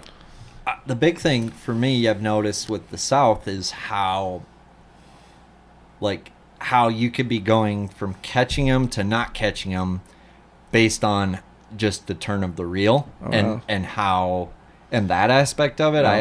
I've probably said this on the podcast a few times, but I've had days on Kentucky Lake when the shallow rattle trap deal was going, where I swear to God I was doing the same exact thing as Doug, but he was out fishing me 30 to 1. And finally I looked at him and I'm like, I am doing the and he's like, well, did you stop it for 2 seconds before you reeled? I'm like, well, no. And I started stopping it for 2 seconds before I reeled again. Bam. And it was like you turn the lights on and we won the tournament if there was a tournament. Yeah, that's crazy. Like I've never, so growing up in Minnesota, like I haven't thrown a rattle trap type bait for my whole life basically, right? So I go down to Florida last year. We go down to, I don't forget what the lake was, but anyways, we're out there. I'm out pre-fishing and it snowed 2 days down in Florida, and we're down. Snowed in Florida? Yeah, we're down by Orlando. It never Shit. freezes. Like, it hasn't froze down there since 1955. I show up, it freezes. It's like Florida bass are just like, oh my God. There's actually like lizards falling out of the trees. You watch They're dying. You watch the news. They're like, don't let your dog outside, and you don't go outside, you're gonna die. I'm like, It's like 32 degrees. Literally apocalypse in Florida. Lizards are dying. Yes. You got snakes dying. Dogs are dying. It was the end of the world, really. Yeah. It was like they were going to end it right there. Their shit's flat. I mean, Arkansas, they had a snowstorm this past week. The plant at Vexus shut down. And that makes sense to me. I've been on those roads. Yeah. I bet 5 people fell off a mountain that day. Yeah, you know? probably. Fuck. Yeah, I would never drive through Arkansas, Tennessee, southern part of Missouri. If it was icing, I'd just pull over because you're dying. You're There's dead. No doubt about You're it. dead. So what are these people afraid of? Lizards breaking their fucking No, they thought they were going windshields? to freeze to death. How long would it take you to get hypothermia at 32 degrees? Like, I you'd mean- probably have a good 10 hours, I'm guessing. Oh, yeah. Well, us. I mean, Yeah, we're made used for to that it. shit. Yeah. Yeah, so I get down there, it's like that, and the lake I was fishing, there's a lot of high drill. Like, I was, Okay. fishing shallow. I was doing all this shit, and like, it was the first time in my life being to Florida. I'm like, man, I'm out of my element. So I'm like, what would I do in Minnesota? I'm like, I'm gonna go out and find the most weeds I can find and go fishing. Yep. So I go out in the middle of the lake. There's like not a person out there. It's like 14 feet deep. And the weeds come up to about 6 feet below the surface. Hydrilla. Oh, you were fishing a place I have never fished in Florida then. If that's the case. Yeah, it was. That sounds wonderful. It was pretty wonderful. And I go out and I, sponsored by Rapala, so I had this storm vibe, they call it. It's a Bob Downey. Arashi. Arashi, yep. The Arashi vibe.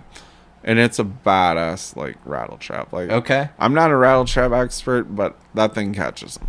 Well, So- I mean, Otto won a classic on it. Yeah, Bob Partially. Downey did really good on it last year. And Huh. so I'm out there, and like the first cast, I catch a 3-pounder, and I go out there and I just wheelhouse these things on this Arashi. I'm like, oh, I like Florida now. And made it better. But that's what I was telling you, how they move in Florida. So, like, I'm in the middle of Toho. Like, in the middle of Toho. Sure. They, like, quit biting. I'm like, I gotta get shallow. Like, I wasted probably an hour or two messing around, and I kind of getting towards the end of the day. Well, they were all up shallow. They all swam in there. Like This was the cold day or the warm day? this is warm. It warmed up a lot during the tournament. Cold day, they went out to the middle. Yeah. Warm day, They're they like- went up to the bank. Yeah. Or they went up to the shallow shit. Yeah, it was crazy. Imagine that. Yeah, it was just nuts. And I'm like, they were catching 8-pounders on beds that day. Like, if they moved that quick. Now. Yes. Yeah. Honey. So now. I learned a Yeah. couple lessons, but yeah, it's interesting traveling around what we never see, how the rest of the world is. Florida's interesting because it seems to be like, from what I learned in Florida, you need to slow the fuck down. Yeah. Like, that area you're fishing, there are big ones around it. Yeah. And I've come to appreciate a fluke a lot more since fishing You know Florida. what I really learned in Florida? You get a 6-inch Sanko. Yeah. You get a screw and weight, a little light ass little son of a bucker, and you throw that at any cattail, not cattail, any lily pad you see. Yeah. You throw it in there, and because their lily pads are like You 6 sound a feet little like deep. Brian New now. Yeah, like it's like, and there's big holes in them. They all Yeah. spawn in them. So you just throw that thing up there, and you just wait for your line to jump. Like Yep. it's gonna jump. Like Yep. it might take a minute or two, but it's gonna jump. I grew up, or when I fished Florida, it was kind of cheating, right? It Yeah. wasn't Okeechobee, it wasn't Harris Chain, it wasn't Toho, it wasn't those lakes. It was like Stick Marsh. Oh, that's a Right? good one. It's a fun Yeah, lake. yeah. So a guy took me out there, and it was like, I got introduced to the speedworm. Speedworm's mighty fun. Holy I got a lot of smokes. speedworms in my tote. And like screw lock into the speedworm, Yep. and then you, like, if it's cold, you fish it like a Carolina rig and you drag it, and Yep. when it gets warmer, you reel the fucker like a swim jig. Yep, absolutely. And then when the bite would die, we would go up a little shallower and we'd hook 6-inch. One guy would do a 6-inch Senko, one guy would do a fluke, and it was like, which one's it gonna be? Do they want it doing this on the fall, or do they want it doing Yep. this on the fall? And I watched, I netted a 9 1/4 for him on a fluke, and Nice. it was just I better put a fluke on that. yeah, right? yeah. But what blew my mind, it was like this shallow, awesome looking Leech Lake kind of Yep. scenario, Not the deal down there usually. and it's shad. They'll Yep. eat shad. They'll eat Yep. that like thing. There's gar. Well, what you notice in Florida, and I've noticed all down south, everywhere I've traveled, we're used to fat baits up here. Mm-hmm. Fat baits don't work down there. Like, not near as good. Like, No. you want, like, obviously why they make 20 different versions of a trick worm. Like, that is the deal down there. Like, I don't know why. Little They got a lot of pin minnows. Like, Florida has a lot of pin minnows, and even the Senko sometimes is too fat down there. Like, I believe that. Yeah, so that's another thing I've learned traveling. Like, I've had to change up, I've won a lot of money in the state on a Senko, and it's like the Senko's not the player down there, especially when you get to those pinfish like minnow lakes. And What the fuck's a pin minnow, though? when you're in Florida, you see them swimming around. They're about this long. Like a gar? They look like a snake more than a gar almost, and they're like translucent. But yeah, they eat the shit out of those things.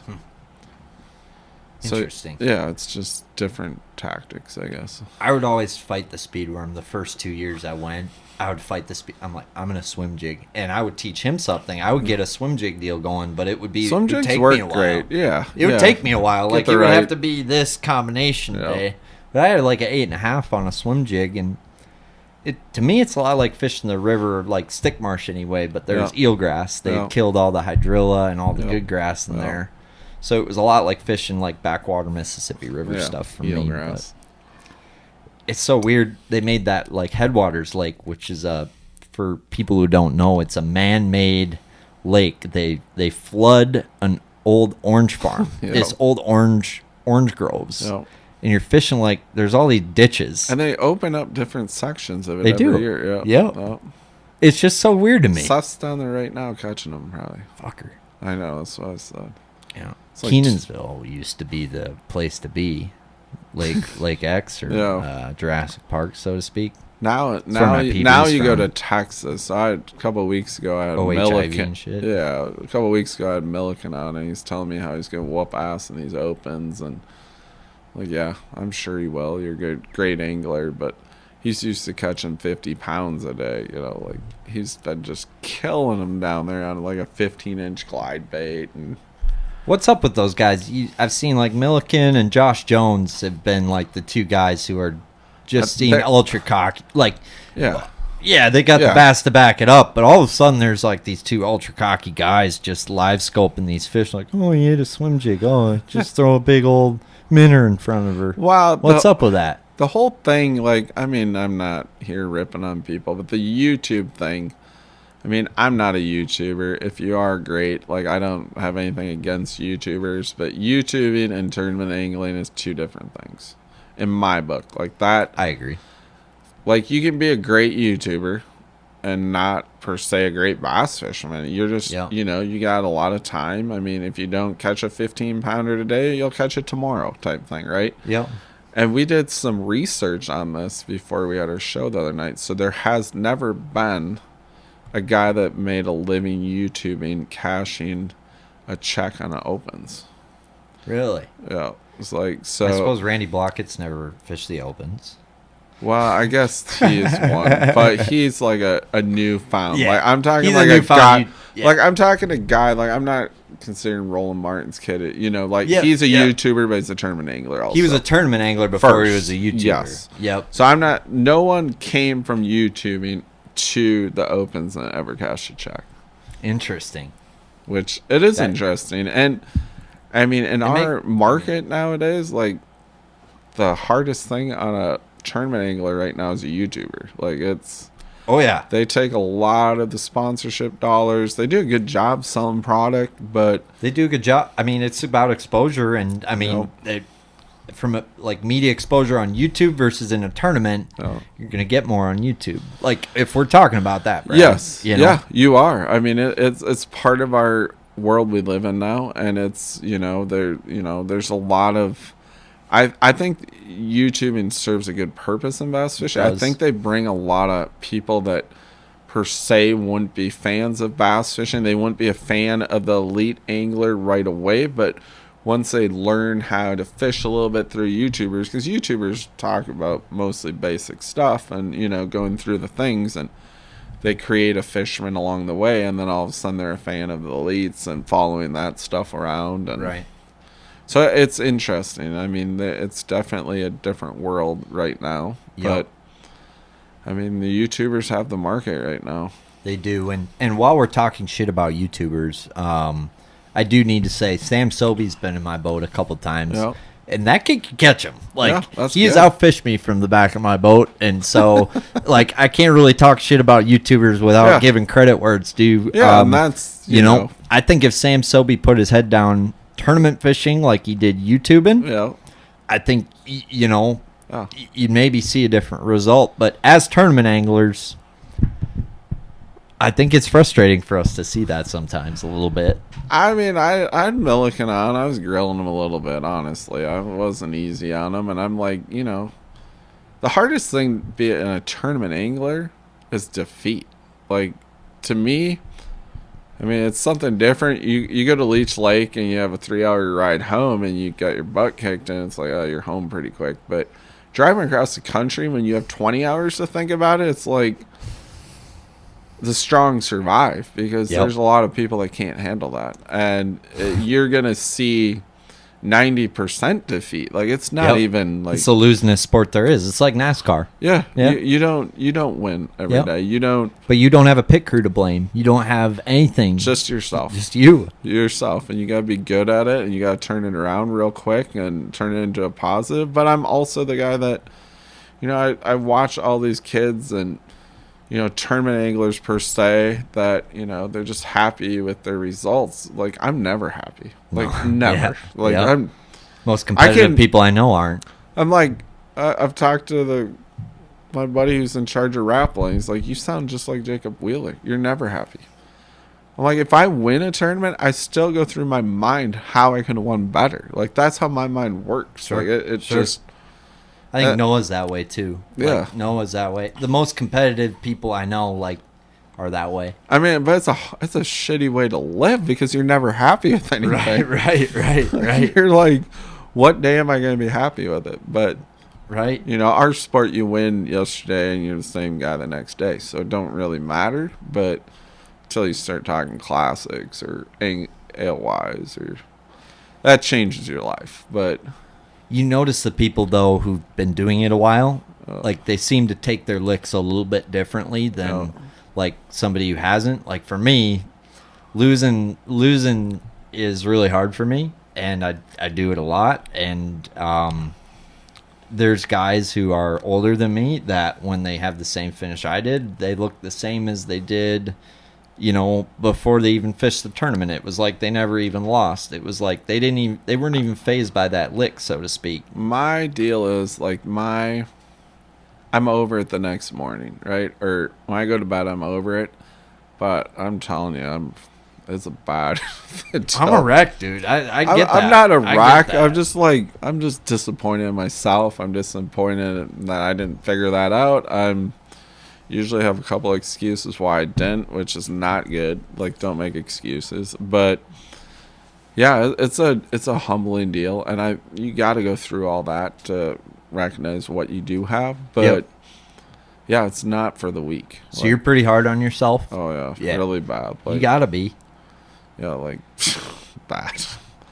But you have to be. If you Yep.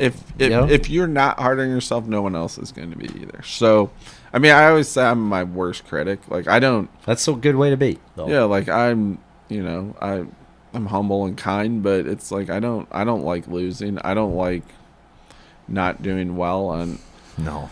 I'm not going to accept not doing well either. Like, I don't Right. accept that. I think that's a problem with a lot of tournament anglers, to accept that. Where Yep. if you accept being mediocre, you're always going to be mediocre. Bingo. That's my mentality on it too. And well, it's like you put yourself in you have an expectation for yourself Yep. going into a season, going into a tournament, and when you don't live up to that, or you don't have the result. I can think of a couple last year, Vermilion, you know, the River. Yeah. Just for Champions Tour, I hold myself to a maybe higher expectation than I should in the state. But I mean, to me, that's where you need to hold yourself if you're going to compete, right? And Yeah. it's same with you. I haven't even gone to the level you're at right now, and the level you hold yourself to fishing the opens, I got to imagine that's just, it's similar, but that much heavier. Yes and no. I mean, my biggest thing was like, I think what I really realized the last year and a half doing, like, I haven't fished a full season. I haven't, I've just dabbled in it, but I feel like I can compete, and I feel like I'm not over my head. I feel like the first couple I did, I felt like I was in over my head, and I was on a good bite. Like, I should have, I did well. Yep. But I could have done a lot better if I wouldn't have been, like, thinking I was over my head type thing, right? Like, Gotcha. I was kind of starstruck by it all, because you go fish opens, like, it's a night and day difference from what we're fishing. Like, there's 225 boats there. There's plenty of stars there. I mean, there's plenty of everything. And, you weigh in. There's how many people watching you weigh in? It's live. It's all. So I'm getting used to that all. The stakes are. I mean, just the stakes. The stakes are huge. I mean, there's high, baby. There's Bass gives you this great platform for you to excel if you can, and. It works really well, and and I'll give Bass credit. Like, they are hands above better than any tournament I've ever fished. Everyone that works at Bass, tournament director, whoever Attention, all smallmouth anglers. Have you thrown the marabou jig? Have you thrown the hair jig? Well, if you have, you're going to want to listen right now. This podcast is brought to you by Veselka Fishing and Customs, a custom rod shop based out of Minnesota. And he has developed the answer, folks. What if I told you you could throw that marabou jig 30 to 50% further than you're casting it right now? Well, Dane, Mr. Veselka himself, has developed the answer. It's a custom 8-foot hair jig rod developed on a steelhead fly blank. He's put custom fly guides on this, so you're really going to be able to outcast the competition, catch more smallmouth. They aren't going to see you. What more do you need? Here's what I need you to do right now. Visit veselkafishing.com. That's VOCELKA fishing.com. This is the 8-foot hair jig rod, but this guy can build you anything you want. If you can dream it, he can do it. This episode is brought to you by just north of Memphis Barbecue. This is World Champion Barbecue. If you smoke meat, and you don't like good barbecue, I do not know what to tell you right now besides you need to try some of this stuff. They've got their rub. They've got their sauces right on their website. They've got their famous dry rub award-winning seasoning that you could put on ribs, brisket, pulled pork, chicken, wings, anything you like to put on the smoker, on the oven, on the grill, any meat you like to cook, you need some of this dry rub seasoning in your life. But don't forget the sauce, because that's award-winning world champion sauce here. No matter what flavor you like, they've got 3 different sauces, and they are all good. You can drink them straight out the bottle. We've got Sweet Christie's for all you sweet-loving barbecue folk. We've got Christie's Mischief for all you spicy bass anglers out there. And then we've got Christie's Gold. And they'll sell all 3 of them in a combo, but you need to go to their website right now. It's jnomemphis.com. That's jnomemphis.com. Dry rub, sauce, barbecue. Let's go. talked to many times. They'll call you, ask your opinion. They're super good people there. Aside from fog delays, I agree. Yeah, I mean, fog delays are tough. Like, I've been through a few. Oh God. And I've been through them on tidal waters where it's really bad because you're knowing you're missing your tide, and it's like, ugh. That's the only thing that's like blueback herring and tide. That's the only. Those are like the 2 worst. Yeah, like, blueback things. herring. Those lakes. I mean, they're morning fucking. They're kind of fun, but they're kind of really mysterious too. So mysterious. Were you guys fishing the cane piles or no? That, I had some cane piles, but when Dane and I, we qualified for that national championship twice, and it happened to be on the same lake. Oh, and Hartwell both times. Both times. Yeah. So in 2019, we went to Hartwell, and, all we had was January classics and Yeah. September tournaments to really go off of for Judge off, research. So we had tried to do the January Casey Ashley thing, so to speak, and we fished offshore for spots. And we had a couple of big spots in practice. We just caught 9 to 10 pounds of spots a day, and which is the norm. It's like playing a slot machine for them offshore spots. And the top 3 teams in that tournament all had giant bags of largemouth. Yeah. So I learned my lesson on that. Like, I'm never fishing for spots again on Hartwell. Well, hold my beer, because hold on. Yep. This past year, we went in with that same mentality. Oh. We're going for broke. There's 220 boats. Yep. We're going to go for a big bag of green ones. Yep. So then spots won. Yes. There you go. So first 2 hours of practice, we'd done a bunch of digging on largemouth stuff, and looking at it. First 2 hours of practice, I start at the back of a creek. Dane starts at the mouth. I catch a 6.5 in the back. Dane catches a couple of 3-pounders on the way to the back. And it was like we went and did that all around the lake. And it was like we felt really good. But there was a really good morning window. We knew that. Yep. But there was shitty weather that would come in throughout the day that I think would keep the bite going. Yeah. And then tournament day came around, and fog delay to clear skies, slick calm, nothing, right? So we had half a bite window in the afternoon each day, and it was just a big kick in the dick.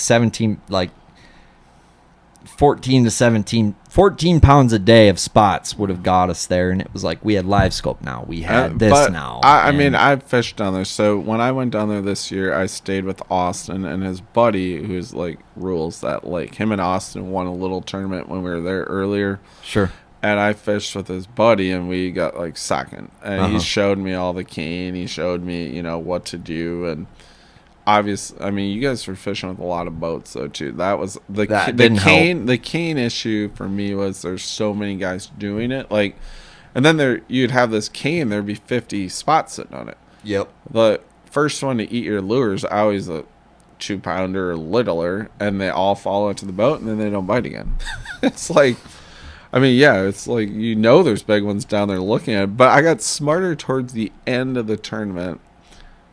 I would bust them off the cane and then look for them on the live scope. The big ones singled out. Yeah, and pick those off. But I learned a lot down there, as I'm learning everywhere I go. In our tournament, the river played. Like, the guys that went up the river, a lot of guys like did. The tug or the Seneca. Yeah. Yeah, these guys go up there and skip buzzbaits underneath the docks and catch 6-pounders. Yep. I mean, they may only get 5-6 bites a day, but they're the right ones, Yep. We had the dirty water kind of up the river deal. That was our thing.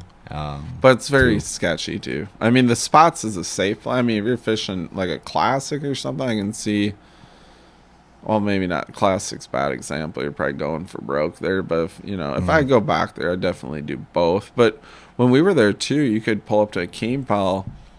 You could catch a huge They catch 10-pound largemouth off those cane piles. Yeah, So, but as with the opens and that many, it just gets so beat up. It's just not good. It does. And man, dude, I love those spots though. They're fun. They're fun. I learned so much about live scum, and don't tell Blockhead because he'll yell at me. I give a fuck less. But I was catching them at 120 feet, and it was like, God, this is great. Like, you get so good at casting that distance, because the secret with the live scope is, 1, seeing them, 2, is making the right cast to them, because it's not. Everyone thinks it's so easy. It's really not that easy. It's freaking hard. Yeah, because if you can drop it, if you see them out there 120 feet and you can drop it right on top of them, they'll eat it every time. But if you're off 5 feet, they probably aren't going to eat it. Well, that and, they don't bite within 30 feet of the boat anymore. When we were down there, like 70 feet was it. Like, you couldn't get any closer. Like, when we fished Cherokee last spring, like, the guys who did well were turning off their live scopes, because you would ping a smallmouth and they'd swim off. Like, it was like, I was wondering about that. And you're going to see that happen a lot more. Like, Randy Blockett's wish is going to come true. Like, shallow water fishermen are going to do good. And It's still a mixture of both. Like, you But can't. Bradley, Garmin Perspective.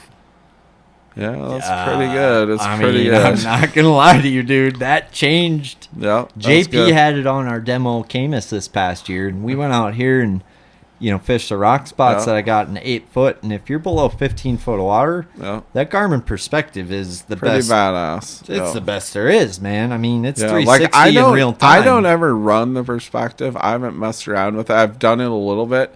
But even like when I was fishing, I had good tournament down the James, and down there you can't see an inch, right? It's dirt and mud, and I had my Garmin, like, I would find all those stumps, like, just use it for navigating. Otherwise, you're stuck on them all the damn time. Well, right. And, it works, obviously the Perspective mode's way better for seeing out further. Dude, but it's unbelievable. yeah, like, it confuses me. Like, when I look at it, like, I gotta mess around with it more. But I'd recommend it if you're in less than 15 foot of water, even in 5 or 4 or 3. I mean, I have Active Target, and the detail was not as good. And I know they're coming out with one that's supposed to be as good perspective-wise, but I heard Garmin's coming out with a 360 too. But I guarantee everyone's coming out with something. But what I can tell you is Garmin, with the live scope, that new LVS 34, the forward and perspective of that fully convinced me that you run both. That's what you run, and you don't need 360 anymore. The only thing to me with 360 is the sound. It's a little loud. more drown out. No, you think 360 is louder than scope? I forget who told me this. Either James Linder or some other TV guy. Like, they did some research on this, so they actually sunk a diver in the lake 30 feet deep, and they could hear the 360 like it was on top of them 100 feet away. And they couldn't hear live scope. But was the live scope pointed at them? Yes. Oh. No, like, they couldn't even hear it. Really? Like, the 360, they said, sounded like a dump truck up there. Maybe it's like that fish attractant thing. Yeah, play him some Katy Perry. Get the people going. And the more I travel, like, I know Seth loves his 360. A lot of guys do. Dude, I run good. both, but for most applications down south, it's useless.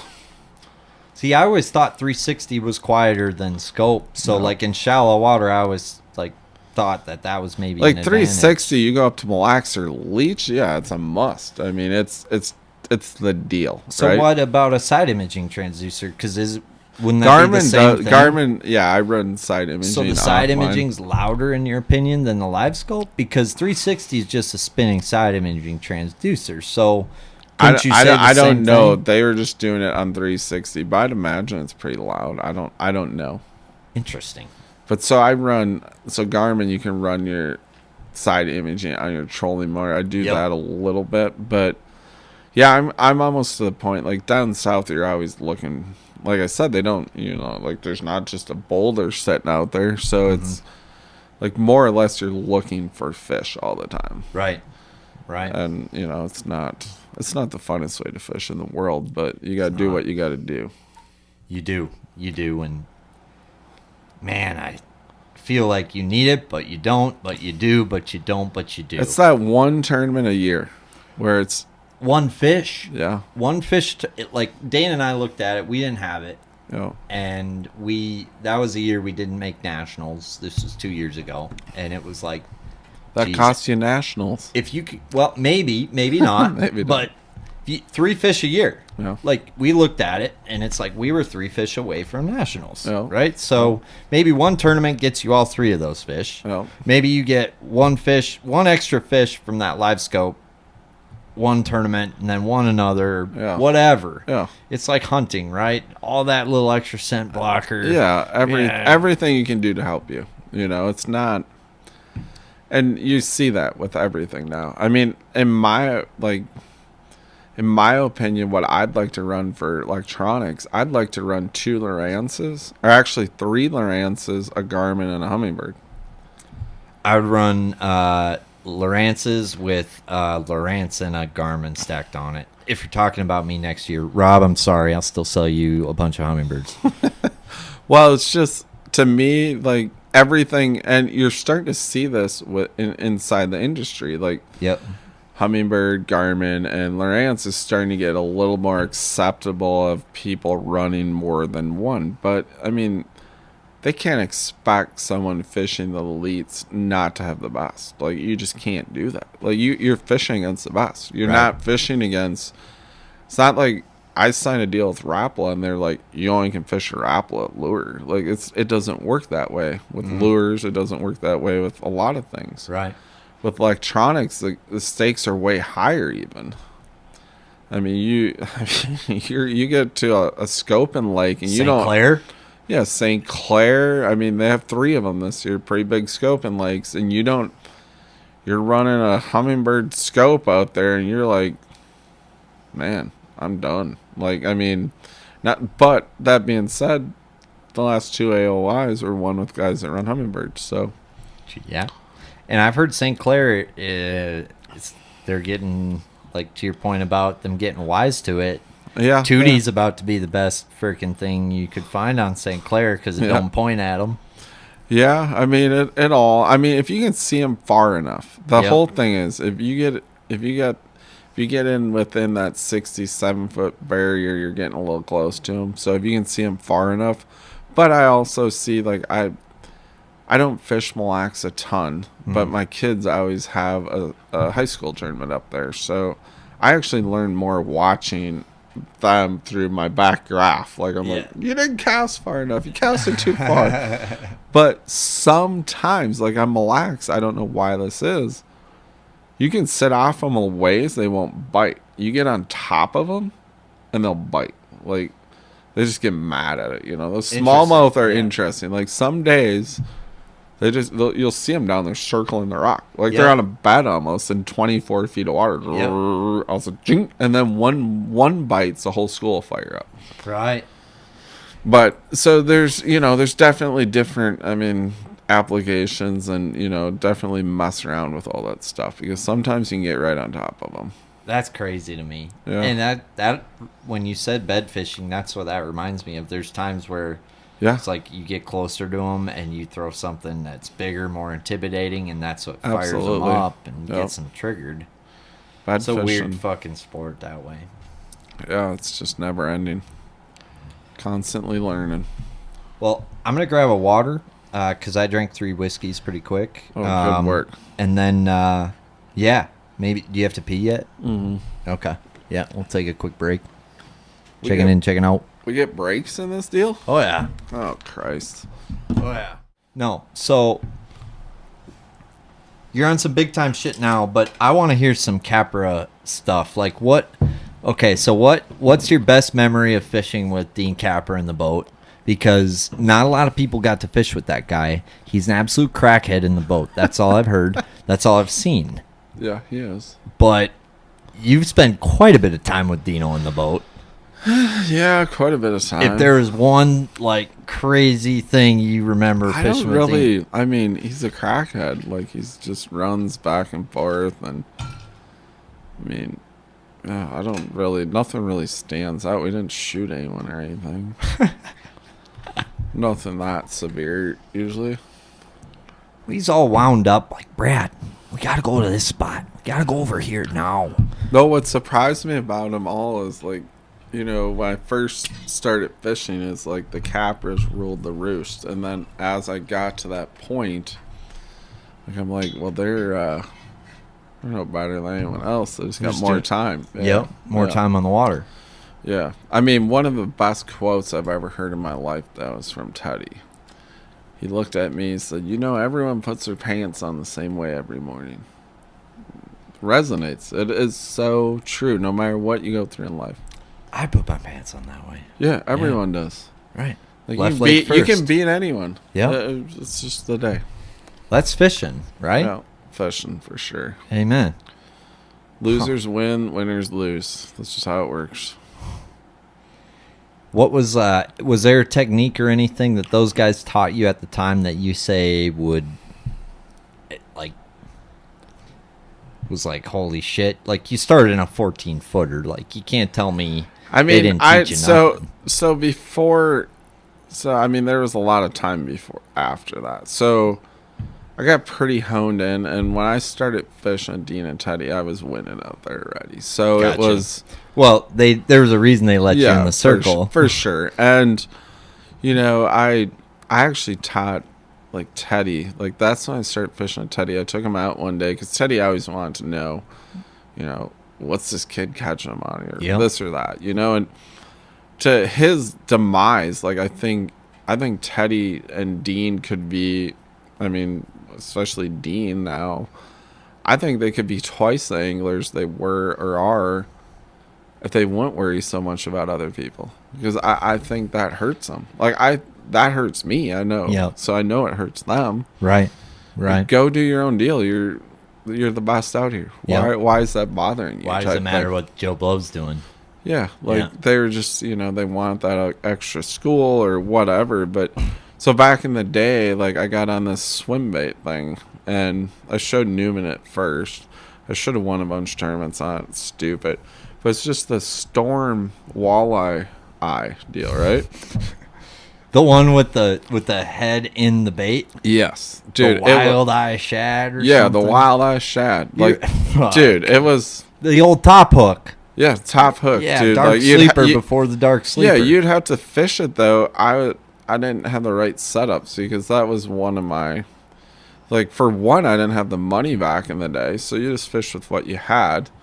And two, I wasn't the brightest bulb on the tree, I guess. And I'd fish with too heavy a line or too light a line, or, the wrong rod. But then as I got better at it, I'm like, oh, I need a real light rod. And then I started catching them. I mean, me and Teddy one time, we were sitting on, it was so funny, we were fishing a Monday, and it was kind of after spawn. So they were getting out to the rocks, and there's a spot out there called the gas dock. Anyone who's ever fished Minnetonka knows the gas dock, right? So back in the day, that place was just legit fire. And was there a boat one there, or the Caribbean Club? It was one of those two. Yeah, it's like right there. Both, yeah. Yeah, it's kind of both. There's this rock line and there's a rock pile, and so me and Teddy were trying to get on it all morning, and Mike Carter, who used to be a factor out there, him and Newman fished together. Yeah. So Carter was sitting on it all morning, like, right? And we had already caught. I mean, we probably had 24 pounds in the boat. I mean, we weren't doing bad, right? And right. That was back 8 fish deal. And so love 8 fish. Yeah, it was fun. So then Carter leaves. I'm like, we gotta go over there, Teddy. I gotta show you something. He's like, no, we're not going there. Carter's been there all day. He's like a vacuum. But I knew Carter, all he does is throw a roller jig or a Carolina rig. So, like, I'm not throwing either one of those. Storm wild eye shad, baby. Storm wild eye shad. So I finally talked Teddy into rolling up there, right? Yep. And he's just sitting in his seat, frumpy at me. My first cast, I catch like a 5 3/4. He stands up. We proceeded to catch probably 60 bass. We tore off like 2 or 3 5-pounders. We had like 33 pounds. For 8, which is a great bag. A big bag. And we're just laughing, We're like, He's like, I've never seen anything like this. And I'm like, yeah, I told you we had to come over here. Storm wildlife shad, motherfucker. So then that whole summer, Teddy drove around the whole lake looking for stuff like that. And that's kind of where... my whole career, and I think why I've lasted. I mean, I grew up, most of the people I grew up fishing with don't fish anymore. Sure. They've quit, retired, died, some of them, a lot of different things. And I think my longevity in it has always been, I'm always looking for the next thing. Like, I never settle. Like, I don't settle. Like, I want to know what's new. I want to know what's great. I want to know that technique. Yep. Like, I'm not a master at anything, really. I'm just good at everything. Yeah. Sure. Like, I can pick up anything and catch fish on it, but I don't, I don't have a technique where I'm like, I'm the best in the world with that. I don't, I'm really good at skipping a jig or, Minnesota have won a lot. I mean, classic bass, Senkos have been the main staple for that deal. And, but I mean, I don't like. I'm really good at swimming. I'm good at catching suspended swimming bass. Like, that is like, a lot of people don't like that. I used to fish walleyes a lot, and Sure. I'm very comfortable reeling something. You know, like Uh-huh. not on the bottom, like off the bottom. I can tell you that that's an area. I mean, I was thinking about this the other day. I need to improve in that area. I've got 3-4 baits on my list that I think I've been lacking in Yep. that category, and I think Minnesota being a structure-based Yep. place, I mean, that's a huge edge for you.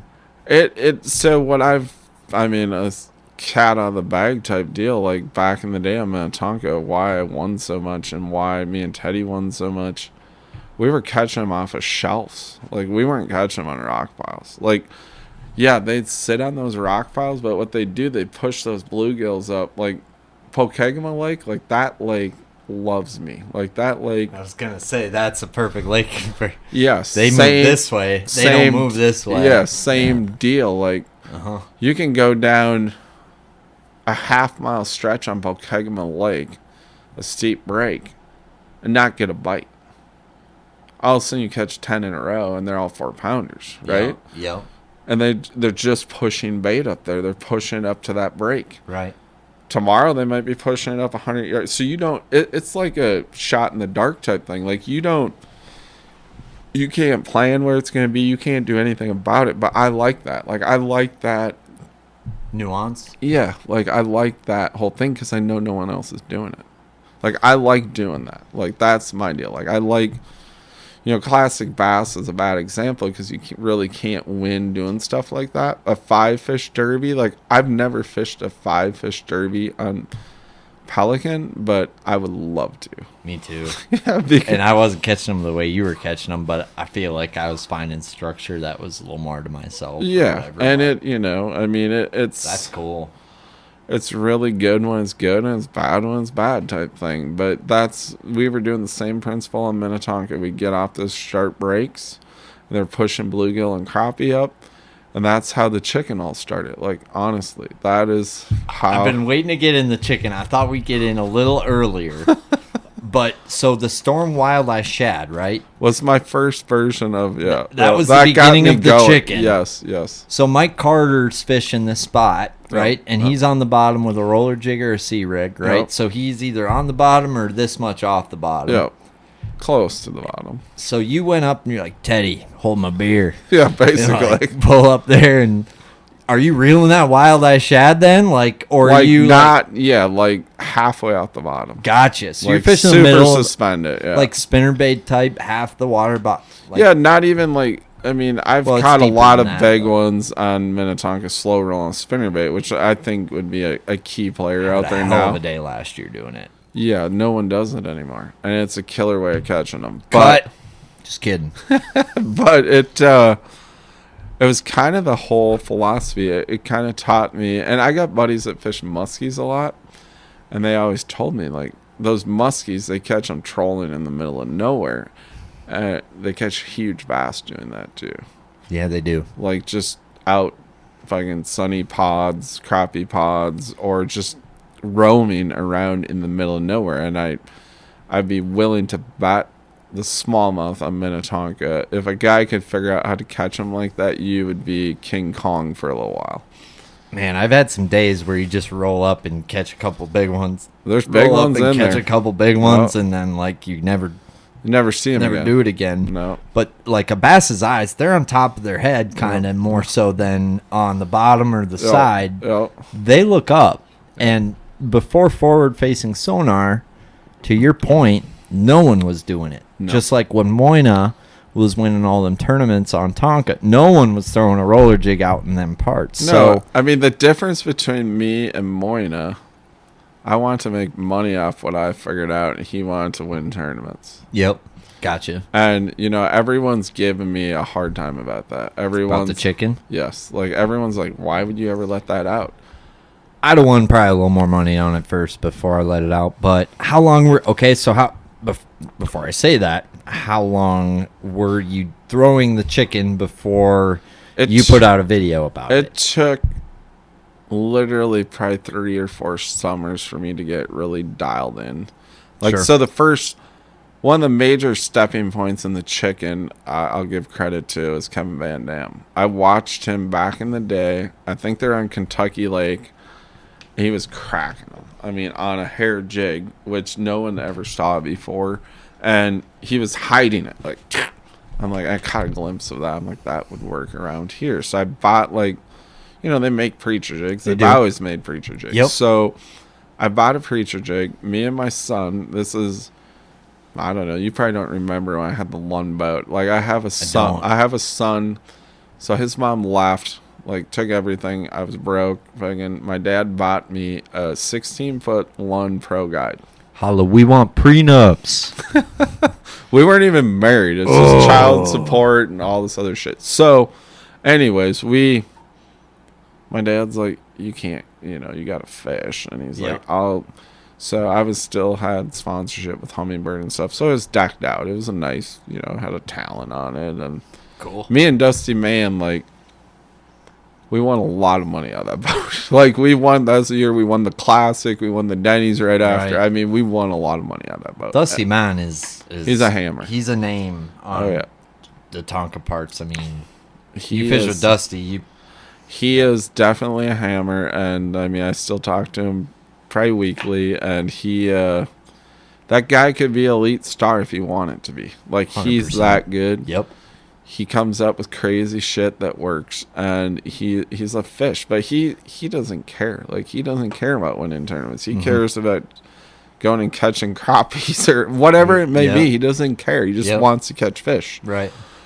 And so I had this Lund tiller, and I'm fishing with my son at the time was like 6, right? Like little kid, and we go out to Waconia, and I have this little rock spot on Waconia, and there's a fisherman or something, and I tied on this preacher jig. It was a bluegill colored one, and I had it on my lighter rod that I threw that swim bait on. Yeah. First cast, like, one pulls it out of my hand. I can't even do anything with it. It buries me in the weeds. It's gone. I thought it was a muskie. Like, there's no way a bass could pull that hard. Right. So I'm like, I'm going to retie this son of a bitch on a flipping stick and 20-pound line. Well, in 5 casts, I had 23 pounds. Like, it was done. Like, yeah. But I'm like, the hook's bent and everything's. I'm like, I gotta make a better version of that. So I always tied marabou jigs, so I started messing around. I love creating new things. Like, I have a couple things in the works right now that are gonna be fire. But I got one thing, and I can relate with you big on that. Like, tying hair, all that stuff. Like, there's nothing better than creating something that works, right? Like, you catch fish, no one else has it. Yep. And so that kind of spawned it into, like, I gotta get this right. And so when I got it pretty good, I used to tie it on a dirty head, because they make a big 3/4 ounce swim bait head. And so I brought Seth out to Waconia when I finally got dialed in pretty good. I brought Seth out there and showed him, and I'm like, you're going to need this down south. Like, this is legit. I mean, Seth was already on the elites at the time. Sure. And we went out and whacked him. Like, I think we had 2 over 6. I mean, Waconia used to be good. Yeah, like, it used to be great. It sucks now. Yeah, and so I showed him that. And he's like, you got to get Outcast to make this. Like, they need something like this. And then I started working with Connor, and, it takes a while. Like, you make a jig, it takes at least a year to get it out. And then the problem is, like, the chicken jig, I mean, I see you got some tied up over there. It's very expensive to tie one. Like, takes me a half hour. Takes you time, and, like, our chicken jig probably has, half its material. Like, it's expensive material to use. Yep. And it's a big jig, had big hook, and we got that dialed in, and, the rest is history. And, my buddy Ted Capra always gives me a hard time about that. He's like, do you know that you created a lure that's a staple on people's boats nowadays in the Midwest? I'm like, well, that's pretty damn cool. Like, that it is cool, man. That is, like, and everyone gives me a hard time. I sold out, but, I make money off everyone sold, and I still am the creator of it. So I still get, and it has helped me out more than I could ever want on it, because it gives me street cred with other sponsors. And well, you and Figi won the Blackfish on it. Yeah, we did win that. Like, it was like the year before it came out, if I remember right. Yep. So it was kind of the perfect storm. It did. That was good timing, no doubt about it. But like the preacher jigs down south, like I've never fully understood the preacher jig down south bite enough to bring it up here, but I know just looking at those jigs, there's a 90-degree line tie, and immediately I see an issue with grass. Well, the preacher jig down south is a complete different beast. That's honestly. what I've heard, Yep. and watching it, and then like that's what's cool about what you've done, Bradley. Like truly. And I don't mean Bradley like your mother, Bradley. I mean out of respect. Yeah. Like that's what I want to dig into now. This last hour here is the preacher jig has been a staple ledge fishing tool down south forever. Yep. And they fish it a certain way, and you talk to 3 guys, and there's probably 3 different ways that they'll tell you to do it. Yep. And then you got Minnesota where the fucker's never been thrown. And I'll be honest, I've thought about doing it and, maybe even tried to do it, but never, it's like a jerkbait 5 casts and out and we're done. Yep. What? Like, let's dig a little deeper here. Well, it didn't, obviously winning a tournament on it the first time I threw it helped, right? Yep. Built confidence in it. And if you look at hair in the water, it's better than any swim bait. It's better. It's more realistic. Breathes. And it works well. The difference between the Outcast, the chicken and a preacher jig. So they have thinner hair. They want more of a reaction bite of it, more of a snap bite, Yep. and you can do that with the chicken. That's how Seth fishes it. And I fish it like that sometimes too. But that's how I started fishing it. Yep. And it works. But my whole invention of it was I'm used to catching these fish off the bottom, right? So that's why I made it like that. That's why I made it so bulky. That's why I made the head design so it swims. I made the 33-degree line tie. And it just took off. Like, it worked really well. And it, now it's like a staple. And I didn't know at the time when me and Connor were out talking about getting this done and doing all this and prototypes and this and that, like, we had no idea if you were going to sell 10 of them or, 100 of them. We had no idea what do you charge for it? I'm like, and we kind of, we're like, they're expensive for a lure. And we didn't know. And last year we were sold out of them by June. You were? Done, gone. Don't have any more. That's awesome. And it's like, wow, it really took off. And, so cool. There's some people trying to copy it and whatever. Have at it, right? Like, I don't care. And it's just crazy to me. Like, I didn't understand the power of it. I mean, I won tournaments with it. And that helped, get the street cred. And obviously Seth has helped a ton with Big that. time. Yep. And what blows my mind away, I have more people come up and talk to me about this. Like, they go buy a chicken and they fish that thing until they catch one. Like, I fished it for 10 days and finally caught one. Like, it's a status symbol almost, right? Like, it's like I would throw the thing away after a half hour. It's like a fucking it's like a hairy glider. Yeah. It's like throwing no different. This year I went down and fished with Matt Robertson in Kentucky, and he showed me how to catch them on glide baits, like a with tater. an ugly stick even. Yep, I was throwing an ugly stick. Oh my God. God. It's a tater hog, and these tater hogs are hand built down there. They're $280. Yeah. And you're on a waiting list to get one. I finally got one. But it's like, we pull up to the spot, and he's like, see all this bass out there? I'm like, I don't see what you're looking at. But he's, like, arguably one of the best fucking ledge fishermen on planet Earth. Really good at it. Yeah, so he's, like, showing me these little marks. He's like, that's a school of bass. He's like, throw that thing up there. I take the catfish ugly stick with the huge... And he's teaching me how to fish it deeper than most people do it. And sure, because those are slower sinking glide baits, right? Yes. They you get the tracer, ragu tracer weight. And, no, we don't. You can just work it down that way, right? So, and you have to have live scope. It's the only way it really works, because you see it at the depth. You want it about 4 feet higher than the fish, right? Yep. So like ice fishing. yes, and he's teaching me how to do it, and I'm like, not that bright. Like he's like half crank. Well, yeah. Try to half crank something. I'm like, oh, did that wrong. Oh, 3/4. Yeah. So finally I get it right over the school of fish that I don't even think are fish.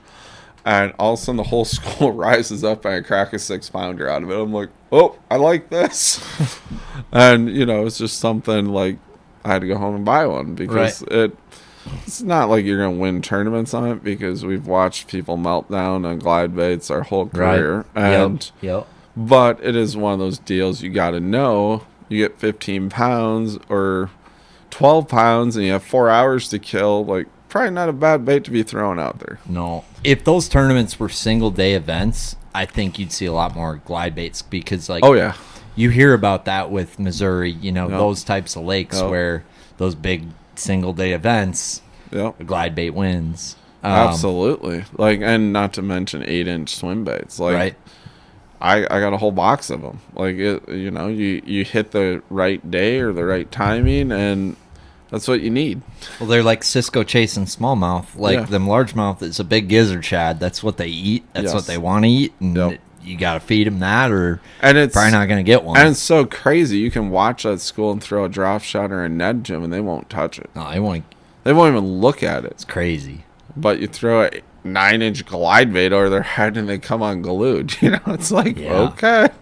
Well, it just shows the forage base and just the big gizzard shad. Like, they hone in on those. But back to the preacher jig chicken thing, right? When you say about, like, so what I thought is you need a 3/4 to 1 ounce bait, and you need to go wah, wah, wah, and then kill it, and then and do all of that shit, right? That's the Southern preacher jig way. That's the Southern preacher. You throw it out there, let it hit the bottom, and you hold your rod high, and you snap it a few times, leave it fall back, snap it, and it works good. It does work that way. Yep. But what people haven't said on mic or whatever about your chicken strategy is it's more like a 16th ounce marabou jig. Yes. It's about the hover. Yep. It's about the hover. It's about throw it far and get it to just. What I like to do with it, and I mean, Outcast of shot videos. What I like to do with it, if you ever throw in like a DT20 or DT16, I fish it a lot, really similar to that. So I'll throw it out there, engage my reel pretty much instantly, and then start sweeping it. So you sweep? Okay. I like sweep it like a big crankbait. Yeah. And by the time you get it to the boat, you've kind of hit that whole water column because it's about to the bottom. Sure. So you'll start when it hits. Yeah. A lot of times you won't let it. You won't. Wow. No, okay. No. A lot of times they'll hit it like that first crank, like real high, like super high. But we've all been out there. You throw a roller jig out 20 feet of water and something pounds it on the way down, and usually that's the one you want to catch too. That's the big one. And but the preacher jig, was blowing my mind with it, especially in the Midwest or the chicken jig, is the quality of fish. Like, if you're fishing 5 fish tournaments, like, I've said it many times, like, I'm gonna go out to Minnetonka and that's all I'm gonna throw. Mm-hmm. I haven't done it yet. Like, I'm too scared to do it hard, because it's like you can. I said that before. You can go out and win the tournament in 5 casts, but you go out all day and not catch one too, type deal. So there's definitely there's a window out there that I hit every year. Usually there's not a tournament during that window, but I go whack them real hard. But it's very short-lived nowadays. Right. But you can catch them all. I mean, people catch them on it all the time, all year long. I mean, they catch them on it. But so you've heard about like Terry Scroggins talking about sinking a crankbait, how they fill them with water to get them like 30. I gave myself, I'm like, I'm going to do this on Tonka for a whole day, right? Because I don't think anyone else is doing it. I get about 3 hours in, and I really look at that spinning pole like, fuck.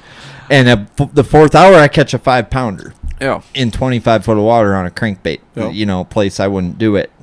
And I think that's the case with a lot of baits. Is a lot of people don't keep them in their hand long enough to really learn what they need to do with it and where they need to do it. And Well, it's the like chicken's that way a little bit. It's like a summer-long deal. Like, Yep. it's not, like, you're not going to go out and have success right away, usually, on most things. I mean, unless you know the seasonal patterns, I mean, Minnetonka, when they finally decide to bite when they move out deep, Mm-hmm.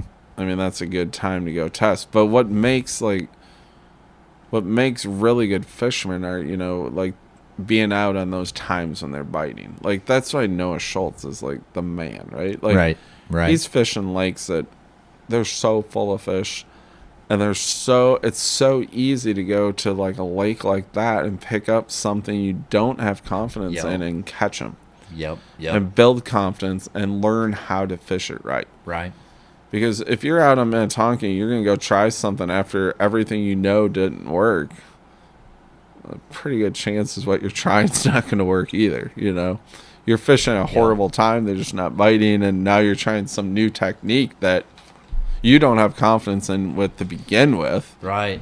So it's like you got to go try that stuff out when they're biting and working. And Well, and when you talk about preconceived notions versus keeping like an open mind, a fish's mood to me is they're moody bastards, especially pressured ones, especially lakes with pressure. Pokegama fish are pretty moody from my experience. Tonka fish, extremely moody. Extremely. When you talk about a DT16, when they're in the crackhead mood, you best be throwing like a DT16 and grinding it like an absolute crackhead, right? But then there's like if you ever seen Finding Nemo?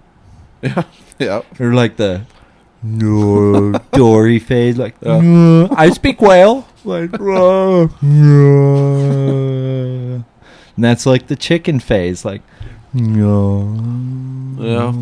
Yeah, I can get that. Versus crackhead. But when they're biting like a crackhead, like that's the time to throw chicken too, because you catch biggins. Well, it's like crackhead up, like I speak whale. Yeah, like I still to this day fishing Minnetonka in the summertime. I will not. Every spot I pull up on, I cast the chicken out. Like, I don't even risk it.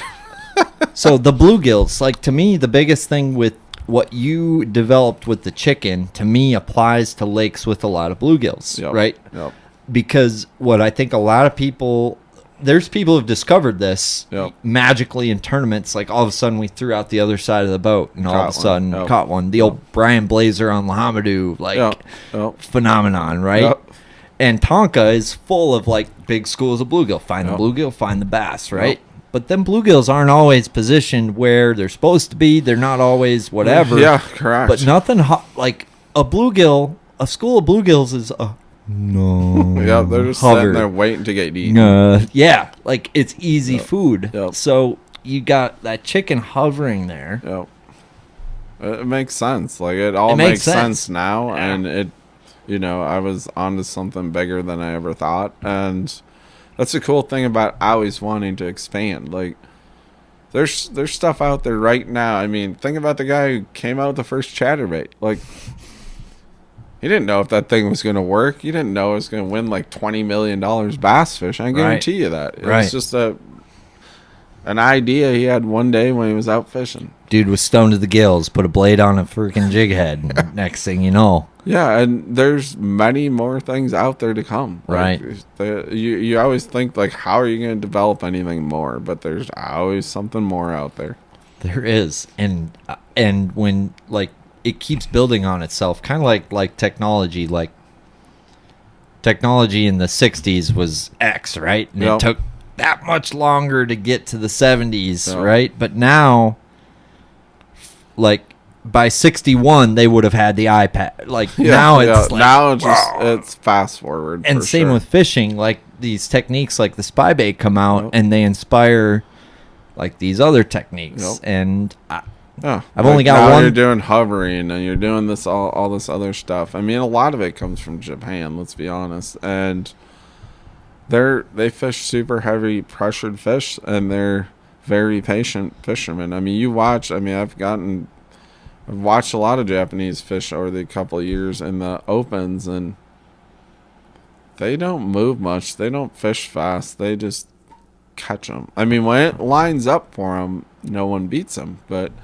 Seems like big multi-day events, multiple people, you got to hunker down a little more. Sometimes, yeah, sometimes. It seems that way, but it can be that way. It can be not. I mean, it's, yeah, I definitely, when you're fishing multi-day events, you don't want to be leaving fish to find more fish because that just don't seem to work very well.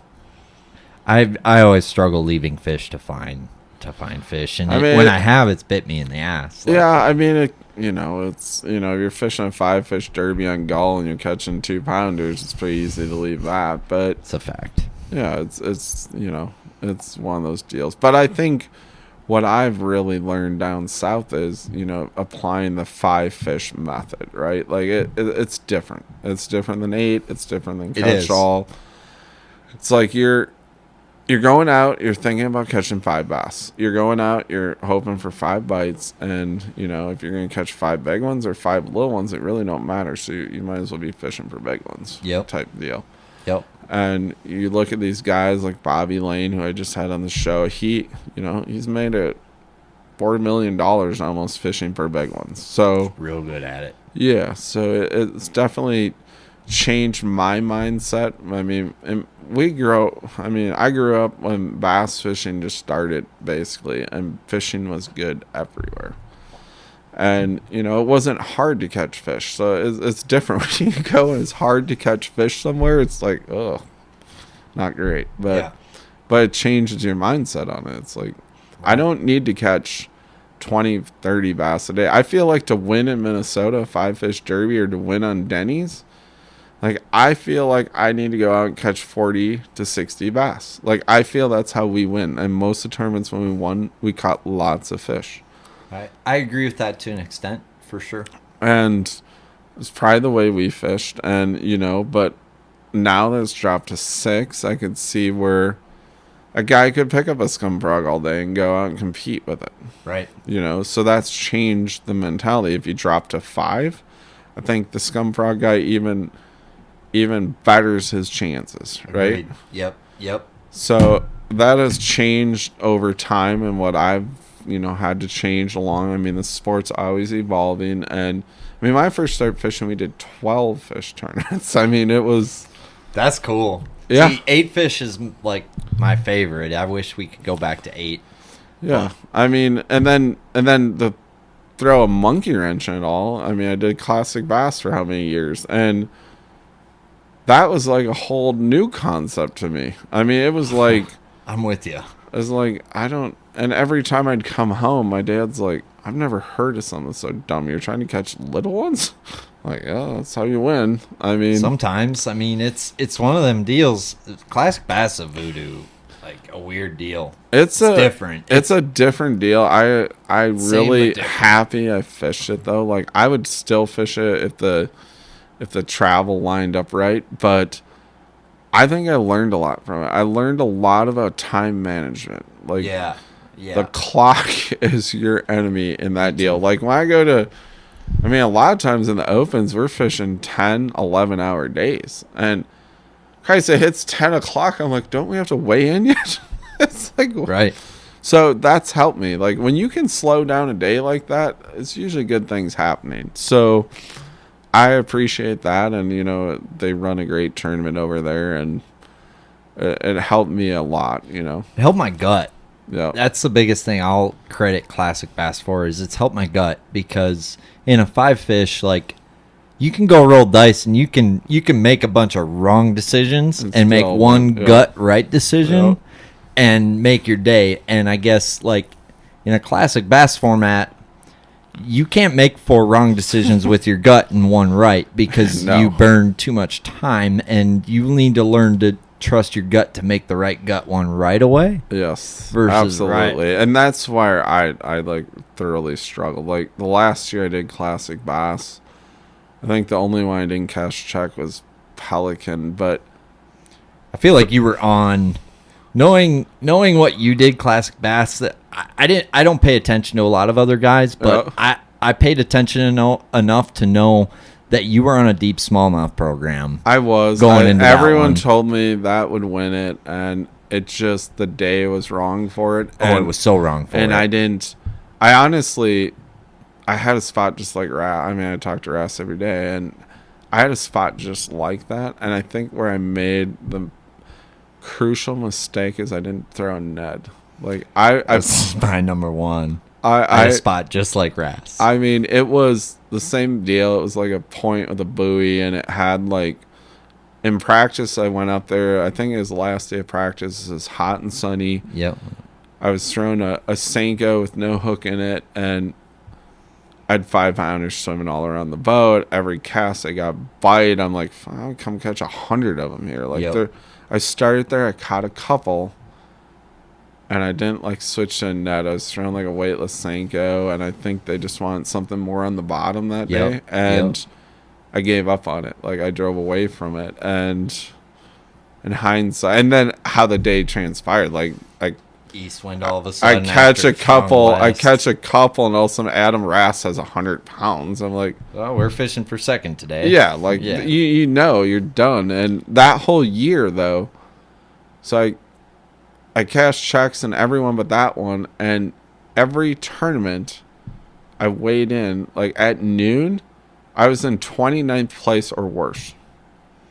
You can't win like that. You just can't win like that. No. I spent all afternoon to get back into the top 10. I'm like, if I could just catch them in the morning, I'd be a rock star. And it's just one of those deals. Like, I'm not the type of guy that usually rolls up. I mean, when me and Figi won Blackfish, we won that in the first 15 minutes, right? Yep. So yep. Those of us know where it happened, and that's amazing. Yeah, and that doesn't happen very often. Nope. Usually, I get better as the day goes on. Like, I get more dialed in.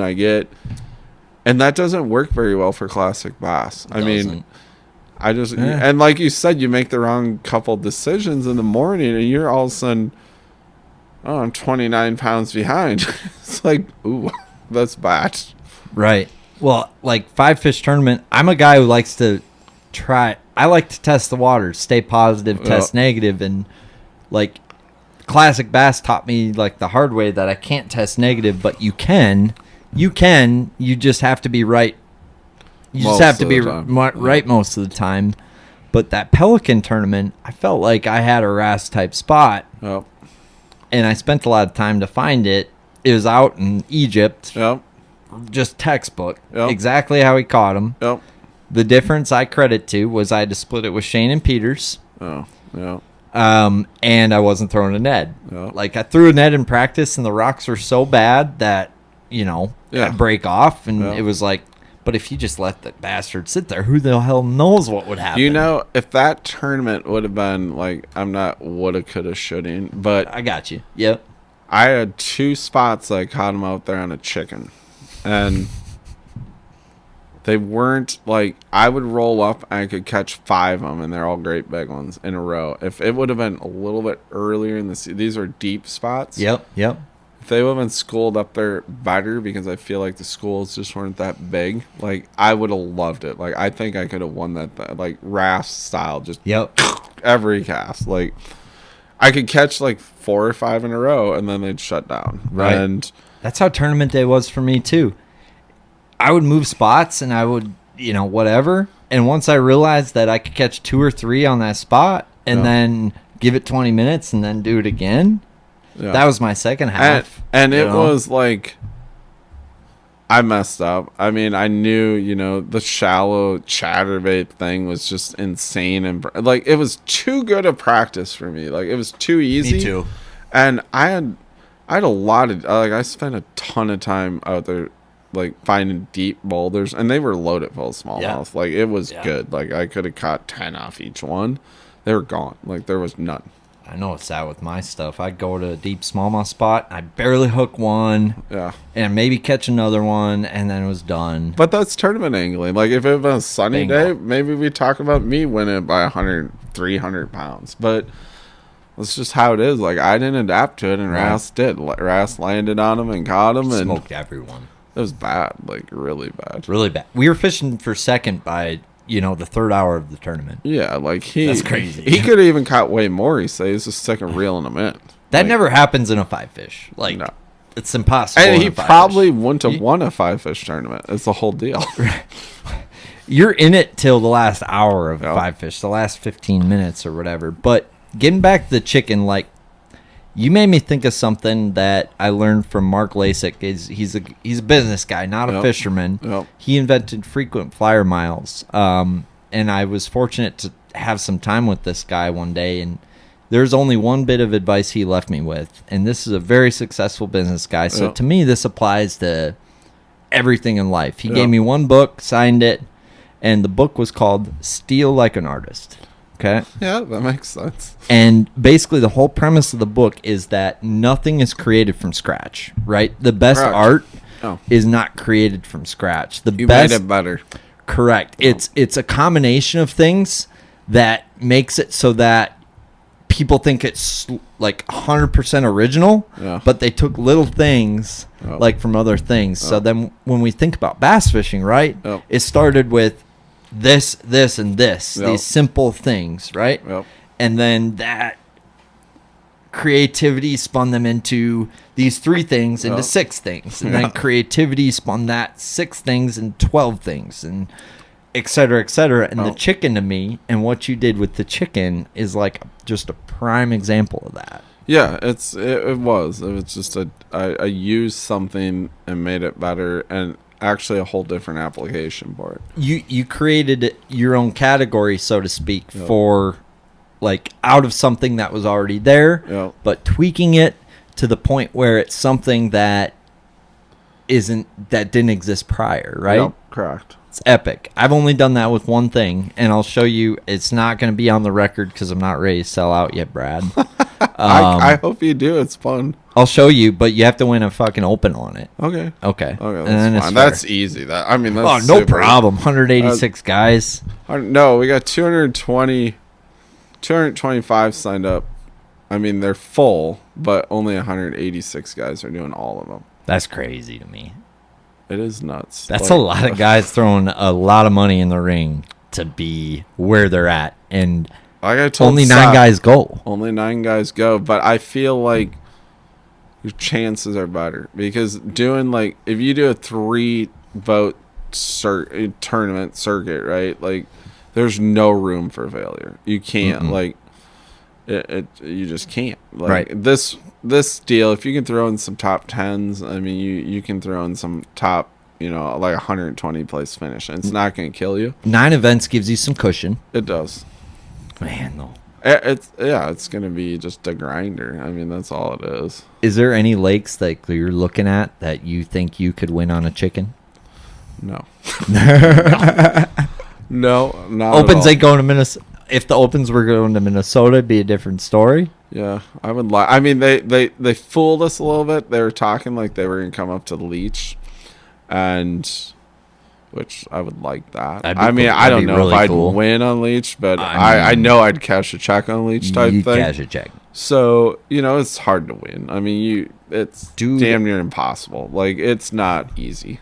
Dude, a club, Yeah. all of our skills aside, a club tournament is your local hammers. Yeah. Like, there's not really that many tournaments that are necessarily easy to win. I can't think of one. No, there's no. I mean, I had to run on Waconia for a while. I couldn't lose, but just because it's so much like Minnetonka. But what people don't realize in the Opens, like if you look back in the last 3-4 years of it, for the most part, I would say 90% of them have been won by an elite angler or a local. I've noticed that. Like it's like this year when I made the top 10 in the James. I mean, it was Brian Schmidt, who's a legendary. Friggin' Iconelli missed it by 1 place. It was 3 elite guys, Yeah. 4 elite guys. I mean, it was like I'm sitting there. Like every top 10 you make, even when I made 1,000 Islands, you're one of the 2 or 3 that actually are Opens angler, right? Like you're really at 1 just making the top 10. Like it's like wow. And it's not like these guys are, like I'm not scared of them. I'm not anything. It's just those guys that fish for a living, those elite guys, they're really freaking good. Like there's no getting around it. They're hammers. They're good at their craft, and they're They're usually fishing opens that they like the body of water. They, Right. so they're just, I don't know. I mean, I've learned two things. Like, it's hard to compete with those guys, but it's also doable. Like, Right. it is. Like, you set your mind to it, you can do anything. And this fishing stuff is very, like, I don't know, like, driven. Like, also one year, like, if you asked me 2 years ago where I'd be, I would never think I'd be where I'm at right now. So things happen really quick if you allow it to happen. Or if you take the risk and it happens. But in not trying, you'll never get there. You'll never know.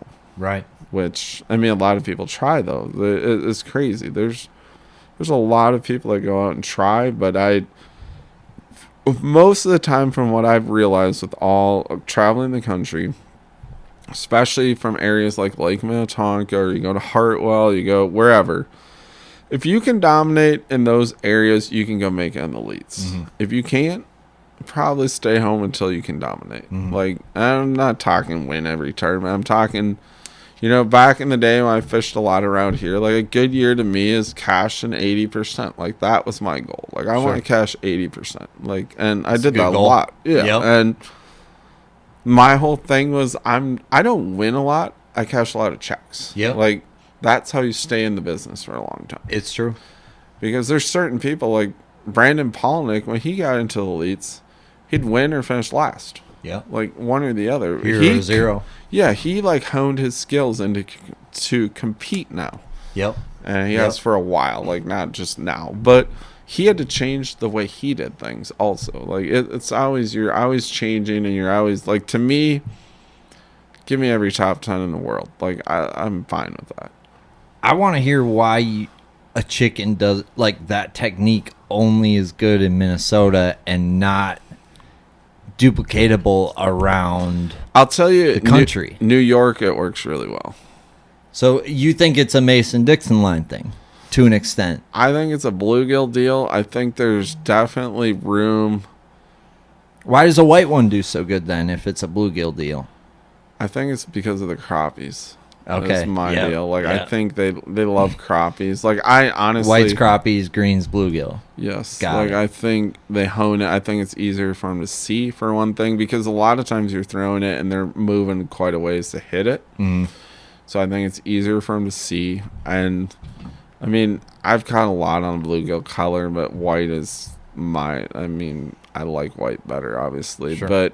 You ever mess with any colors besides like a green pumpkin-y or a white one? We're coming out with some new colors. It'll probably be next year, and we're gonna come out with now that VMC is dropping. I don't know. I'm sure a shitty hook in it. I'm sure I can tell you now. But at at the Classics, so VMC's dropping their new line of hook. It's a red line hook. We've all had it for about a year now. Yep.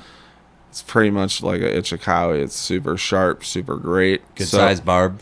Yep. Yeah. It's a super good hook. Like, I've been fishing for a year and a half. It's awesome. Got it. Like, I used to fish all Ichikawa, and now it's... I mean, my favorite treble is in Ichikawa. Yes. This red line is awesome. Cool. All the hooks. So they're actually making big enough hooks for us now to put in there, and...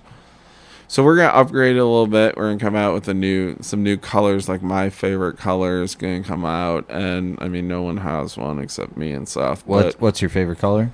I don't know. You'll have to buy one. No, I like my favorite. Brad, we're not going to sell any if you don't talk about it. My favorite color is gray. Okay. With pink in it. Gray and pink. Yep. No shit. That's how I won the blackfish, yeah. Okay. But... I like the gray and pink. I think there's a lot of room to grow with the grays in that lineup. We're coming out with smoke pink, baby. Yeah, I mean, pink works. Like, it does. Like, it's crazy. That's an old Linder smallmouth deal. Like, you don't think so, huh?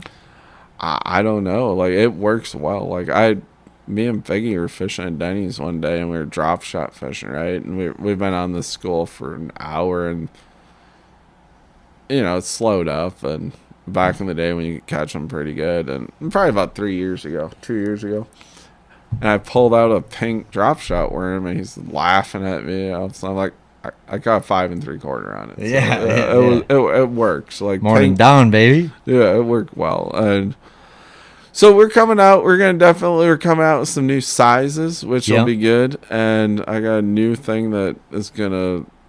I gotta do some tests. I'm actually going down to Lanier here the next. Before I leave, I don't know, like the 10th of February. I'm gonna spend a week just practicing with it on Lanier to make sure I got the kinks worked out of it, and it's gonna be pretty wild. Like, it's gonna be something no one's ever seen before. So you didn't sell out then, like getting to the bottom of things, like with the whole Outcast chicken. You didn't sell out. No, I don't. You didn't sell out. Like, you're like, no, we'll make a white one, we'll make a green one, but the gray and pink ain't coming out for 4 more years, baby. Yeah, basically. So you're talking. So what you make me think of is like a smoke purple, right?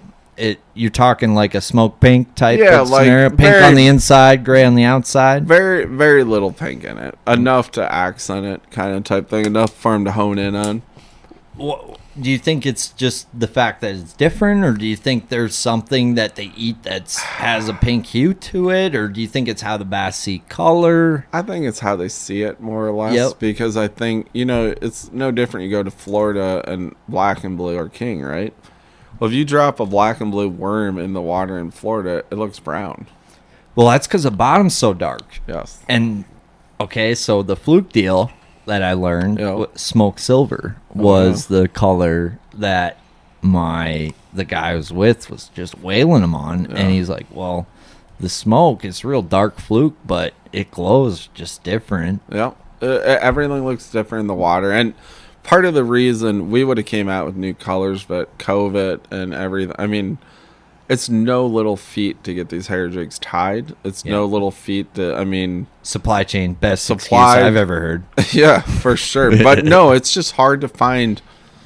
Like, we have them tied overseas, and it's like half of them we reject. Like, it's not easy. Like, it's not mass produce hair. It's not easy. We've dealt with it with the fighter fly. It's not something people can easily replicate. No, and that's the one good thing about it. Yep. And I could tie 10,000 a year, but I go blind and deaf. So it's the only chance we really got. And yeah, I don't know. We have some new colors. We got some new sizes. You got a black one coming out? Nope, we're not gonna do a black one. I've tested a lot with black. I heard it's good in the morning. It's really good for one fish, a big one. It's really good. If you want to catch one giant fish, it's great. You don't get many bites on it. In the first hour, that's all I want to catch. Yeah, for sure. It would probably work. We're coming out with my version of like a crappie, which should be pretty good, and coming out with like a Cisco, more or less. Like so that'll work really good around here too. Do you ever throw like a downsized version of it? Like, because I've heard guys talk about the downside, like a hand-tied downsized version getting more bites anyway than the regular one. What I like about, so we're going to come out with a downsized, littler version of it, not near, the versatility of it's way better. Sure. Like, you're going to catch a lot more fish on it. Like, even, I've messed around with a lot, like, northern Minnesota. Like, you catch smallies, you catch walleyes, you catch large. You catch everything in the lake on it. Just sweeping it around. Yeah. And it's, it's little, and it works well. And it's more, I think we'll get more of a variety of people buying it. Yeah. So, and it's a heck like that. I can't believe that no walleye fishermen have ever come and talked to me about that, because I know I've caught pelican that day. I caught like 2 12-pound walleyes on it. Like, it's damn. Yeah, like I boat flipped one and it blew off on my carpet. Like, it shit when I boat flipped it. Yeah. It was horrible. But I know I talked to Newman. He was on Gull last year, high sun, middle of the day, catching 30-inch walleyes at will on a chicken. Like, at will. He said it was so easy. Gull's insane. Yeah. Like, you go up on a 12-foot flat on Gull. Yeah. Dane and I were practicing and we were on bow ties or Cinesom or something. I'm going down, and all of a sudden, like, I literally see 100 walleyes that are 25 to 30 inches, and I'm like, catch fuck those. this back. Yeah, I'm gonna like try and catch one of these, and they're hard to catch, but unbelievable. Yeah, there's a lot of big ones in there. They're just swimming around nothing, dude. What Yeah. are they doing? They're Leuthner they're around. gravel lizards that you just don't know. I mean, I've got a lot of big walleyes on Minnetonka on that chicken and big, huge pike and muskies. Like, muskies love that thing. Are you like Figi, where you like to be a little hungover going into a tournament, or you like? I'm past that stage in life. No, I'm pretty Stone cold sober. sober? Yeah, pretty Yep. sober nowadays. Gotcha. And, I mean, it's hard because you're with your buddies. You don't see much, and it's easy to drink, and it's easy to, back in the day, yes, absolutely. I You said tie one on. Oh yeah, big time. Like go to bed an hour before the tournament or whatever, and I just can't recover that quick anymore. And now it's like it's more of a job type thing. You don't show up to work like that, so You're taking things a little more seriously now. yeah, trying to be fun with it, but serious at the same time. Yep. Like you don't gotta drive Dean's boat around tomorrow. Like you'll be fine. Yeah. Yeah. I've driven Dean's boat around a bunch. Hungover. The stories Dean told me about you guys on the blow days for Sturgeon Bay, and this was when I learned that Mark Raveling, his name's actually not Mark, and that's also when I learned that Shane's name actually ain't Shane. Yeah. Mark's actual name is Reginald, Yep. and Shane's actual name is Mark. Oh, that makes sense. Yeah. But on these blow days, from what I heard, you guys would whoop up on the Scotty guys in poker. Oh yeah, we like to do that. Okay. We did that a lot, and we did. I mean, it's different. Whoever you hang out with, like Figi's more into chasing women around, right? Like that's his go-to. Well, you heard the Russian. Attention, all smallmouth anglers. Have you thrown the marabou jig? Have you thrown the hair jig? Well, if you have, you're going to want to listen right now. This podcast is brought to you by Veselka Fishing and Customs, a custom rod shop based out of Minnesota, and he has developed the answer, folks. What if I told you you could throw that marabou jig 30 to 50% further than you're casting it right now? Well, Dane, Mr. Veselka himself, has developed the answer. It's a custom 8-foot hair jig rod developed on a steelhead fly blank. He's put custom fly guides on this, so you're really going to be able to outcast the competition, catch more smallmouth. They aren't going to see you. What more do you need? Here's what I need you to do right now. Visit veselkafishing.com. That's VOCELKA fishing.com. This is the 8-foot hair jig rod, but this guy can build you anything you want. If you can dream it, he can do it. This episode is brought to you by just north of Memphis Barbecue. This is World Champion Barbecue. If you smoke meat and you don't like good barbecue, I do not know what to tell you right now besides you need to try some of this stuff. They've got their rub. They've got their sauces right on their website. They've got their famous dry rub award-winning seasoning that you can put on ribs, brisket, pulled pork, chicken, wings, anything you like to put on the smoker, on the oven, on the grill, any meat you like to cook, you need some of this dry rub seasoning in your life.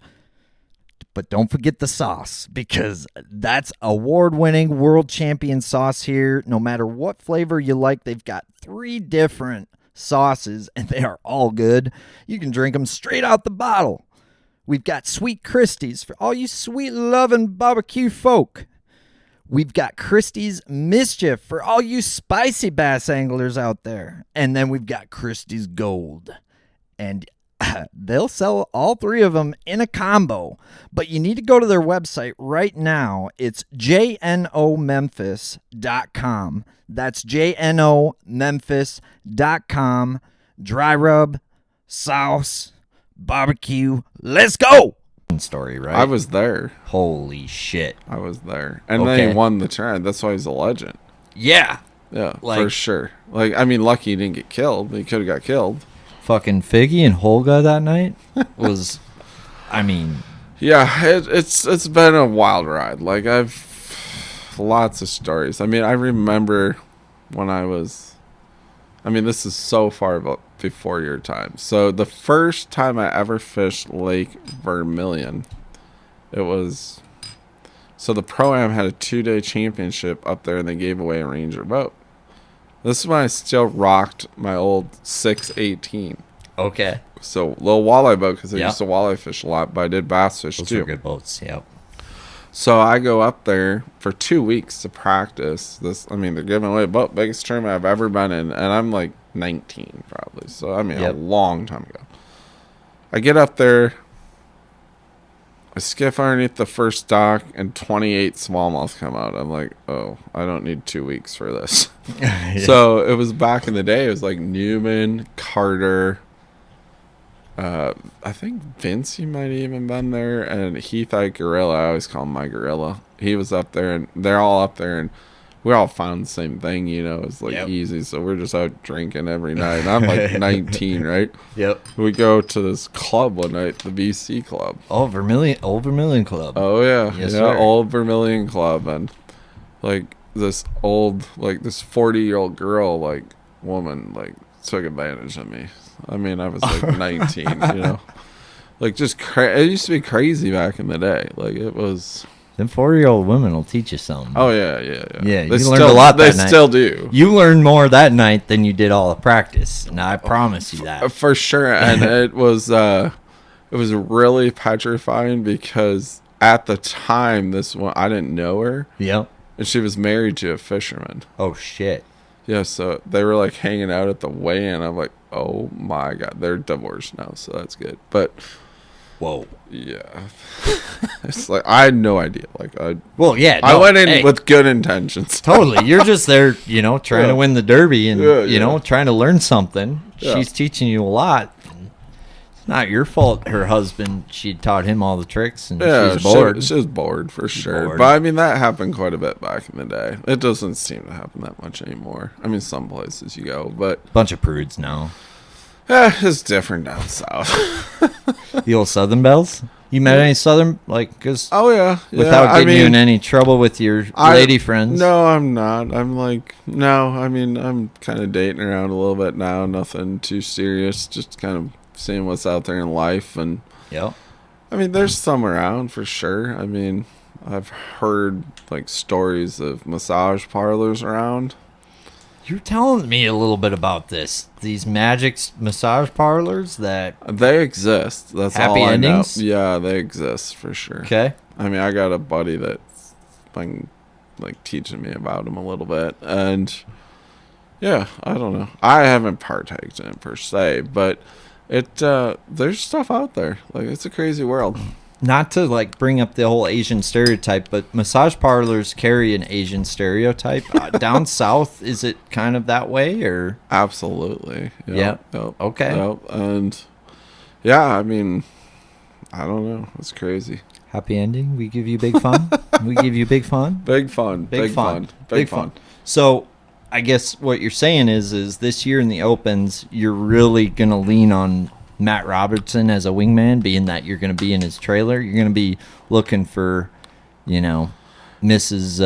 Matt settled Mrs. down now. Tramstead? No, Matt settled down now. So he was married. He's divorced now. He has a serious girlfriend. Okay.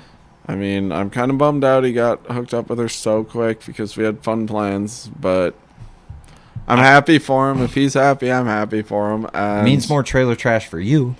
Yeah, maybe. More tramp stamps for you. He kind of lives like up in the hills, so there's not a lot around there. Like it's his place is, you get up in the morning, you're like, yeah, this is cool. Like it's up. He's in like the nice trailer park. He's the only one with a trailer like house in his. He owns like I think 20 acres. So it's all these farms. He just put trailer on it. He's a businessman. He's like, why have a huge house when I can have a trailer for $20,000 and I never live here, right? Makes good sense to me. I mean, you could probably move my little cabin here we're sitting in around. I respect that. Yeah, for sure. I mean, it's, you know, it's when you start traveling a lot, like home's not home anymore. I honestly, when I hop in my truck with the boat behind it, it's like it feels more like home than home. Like it's really weird. And you get like complacent when you get home too long. You're like, this is weird. I gotta go. I gotta get on the road. Yeah. I mean, there's a lot of cool things you see along the road. A lot of bad things, cool things. I mean, last year or 2 years ago, I was going through Chicago. Someone just pulled over and shot someone in the middle of the road, and we were stuck there for like 4 days, it felt like. I mean, literally like 8 hours. Damn. Yeah, like then the first tournament I ever went to, scared to death, going to Open. I forget. I'm driving through. I'm going to where was I going? James River. So going to Virginia, and I'm driving through the back hills of Virginia, like back roads, and it was raining. A freaking rock slid down the hill and caught my boat. I had a Camus at the time. It wasn't in yet, so I had my old Nitro still. It slid down and broke both my rims. Like rock slide shit. Yep. Like Smoky Mountain. Like where all I can relate with that is like the Tennessee. Signs. The signs. Yeah, but I'm on a falling rock. Like, so I'm on a back road. It's dark out. It's 9 o'clock at night. I'm 50 miles from anywhere. Yep. I have 2 broken tires. Like rims broke. Jesus. I'm like, oh, now what? Right. I'm all by myself, It's like, so I took one off. I took both off. I put the spare on. I could limp it along. I found a hotel, spent the night. I'm like, where can I get these fixed? And this is like when the pandemic's like going on. So there's nothing. Like I call Nitro, like, how soon? Miss Bell isn't serving sweet tea down like at the end of the road anymore. I was staying at a place in Virginia, and it was on the river. Yep. I woke up in the morning. It was the most beautiful place I've ever been in my life. Yeah. But East Coast is gorgeous. But it had like all these, like, it was some site where the Civil War was fought. A lot of people died in this area. Right? General Custer and General Lee and General yeah. So anyways, so I wake up and I'm like beautiful. I'm like talking to the lady at the front desk. I'm like, you guys have a tire shop? I called Nitro. They're like, yeah, we can get you a spare in like they answered 12 weeks. I'm like, well, I need something because I'm still 5 hours away from the James. I need to start practicing. And so I limp it. I'm up in the mountains. So I limp it through the mountains, but I didn't have trailer brakes. So I overheated the truck brakes. Okay. Yeah, I mean, this is all starting off really great. Yeah, like, dude, they weren't even working. They were getting so hot. So I pull into this little town. Everything's smoking. There's this little auto body shop, and some, like, 16-year-old kid comes walking out. He's like, can I help you? I'm like, well, I might need new truck brakes. I don't know what's going on. So he pulled off the front tires. He's like, everything's fine. Like, look at... So, do you guys have a tire like this? I had one rim that completely imploded, and the other rim was bent really bad. I have a Nitro. Do you have any plastic tires? Yeah, basically. So he's like, I think a Ford Ranger tire will fit because everyone loves the low profile tires, but when you're on the road, you do not love a low profile tire. Dude, that's what people don't. Them big fancy rims are sweet to tow it 1,000 miles. Oh yeah, so you can't find tires for them. So the guy's like, I think a Ford Ranger tire will fit on there. I think they might have one, but it won't hold air because it's too bent. He's like, I can heat it up and try pounding on it, and it might hold air. I'm like, yeah, go for it. I don't have any other options here, right? So he's beating on that son of a bitch with a hammer. I go next door, get a tire, we get it all going, and then I'm like, how much do I owe you? He's like, nah, it's good. He's worked on my truck for like 2 hours. I'm like, I gave him $100. I'm like, take your girlfriend out and thank you. Like, you don't understand what this means to me. Right. He's like, no big deal. This is how we roll down here. I'm like, that's why I'm like, I need to move south. Like, Minnesota, they all drove by and flicked me off, like. They would have. Yeah. And then they would charge me like $10,000. That'll be $10,000, please. Yeah, we were looking at your drivetrain too, and you need a new transmission. Like, they'd have found 8 other things. Oh yeah, to charge for you sure. For. So that's how my whole Opens career started. Like, it was like you run into stuff on the road that you're never gonna see anywhere else. Fuck. Yeah, I mean, you better be ready for everything. Now I travel with 2 spares. Just South's alive. I got a pee, Brad. Okay. You can't put it on TikTok, I bet. No, they're hard to TikTok, for sure. So we maybe won't gain as fast as your TikTok podcast, your little CNN spotlights, so to speak. But at least we're real. At least we're real. At least we feel good. You got to meet Pat Renwick. You two get along well. I would love to meet Pat Renwick. Come down to the Classic. Well, we're gonna get lots of trouble this year. Brad, if you could help me with anything, it's getting this podcast out there a little more, and getting some good guests on. And this podcast doesn't work without returning any favors. Like, we return favors here. I like it. Sexual or what kind of favor? All kinds. I mean, we're not a southern massage parlor, but the whole happy endings down south thing. I need to talk to frickin' Ling Hao at the St. Cloud massage parlor, because she's been holding out on me. Yeah, you go there and nothing. No, dude. I could use a massage. My back's a little stiff. Yeah, I'm back carrying all that weight. For sure. Yeah. A couple massages, couple hand jobs, couple blow jobs. It'd be amazing. Maybe I don't know how free I could fish. Like, maybe is that like a little key with if you're about to fish a tournament? Maybe you need to take a step to the old massage parlor. I honestly, I think sex before a tournament is good luck. Like, you do? Oh yeah. Like, I don't hold out like the boxers or whatever. They go for like 6 months, so they get really angry. Like, I think being relaxed would probably be better. See, I had sex before a tournament one time. Fucking bad tournament. So Really? like, I try to keep the balls big, before the tournament. Try not to drain them until after. Like, as soon as the tournament's done, we're having sex. Yeah. You're like we're banging like night before. That's your ritual. Yeah, if you girlfriend, yeah, for sure, absolutely. Okay. So maybe even in the morning before I go. Like, well, okay. Yeah, you gotta be clear-headed. Twice You can't a have night. all that stuff in your head floating around. It's a good point. So They'll kill you. They'll eat you up inside. So the local massage parlors is going to be your spot, or are you going to try to find it like a Russian at each event? Like, if you're smart, you'll find a fucking Figi Russian at every open spot because you'll win. That would be good. The older I get, the less that really matters, though. I mean, you'll see that. The older you get, it's like, yeah, whatever. But, no, I don't know. I'm not Figi, though. I can't go pick up Russians. I didn't even know Russians exist, and I'd be curious if you could find... Is there even a Ukrainian chick to be found? Not around Figi, no. No, right. So, like, a Russian chick is obviously good luck. A Ukrainian chick, no one's even tested that waters, right? I'm sure it'd be good luck. Why wouldn't it be? I'll be honest, like, Shakira, like a good Brazilian chick. Yeah. Like, that might do it for you. That might put you over the top. I think the Brazilian chick is the next edge. Okay, so you just got to fly one in. That seems cheap. I mean, I watch Shakira music videos, shaking that ass, night before. You're in. Yep.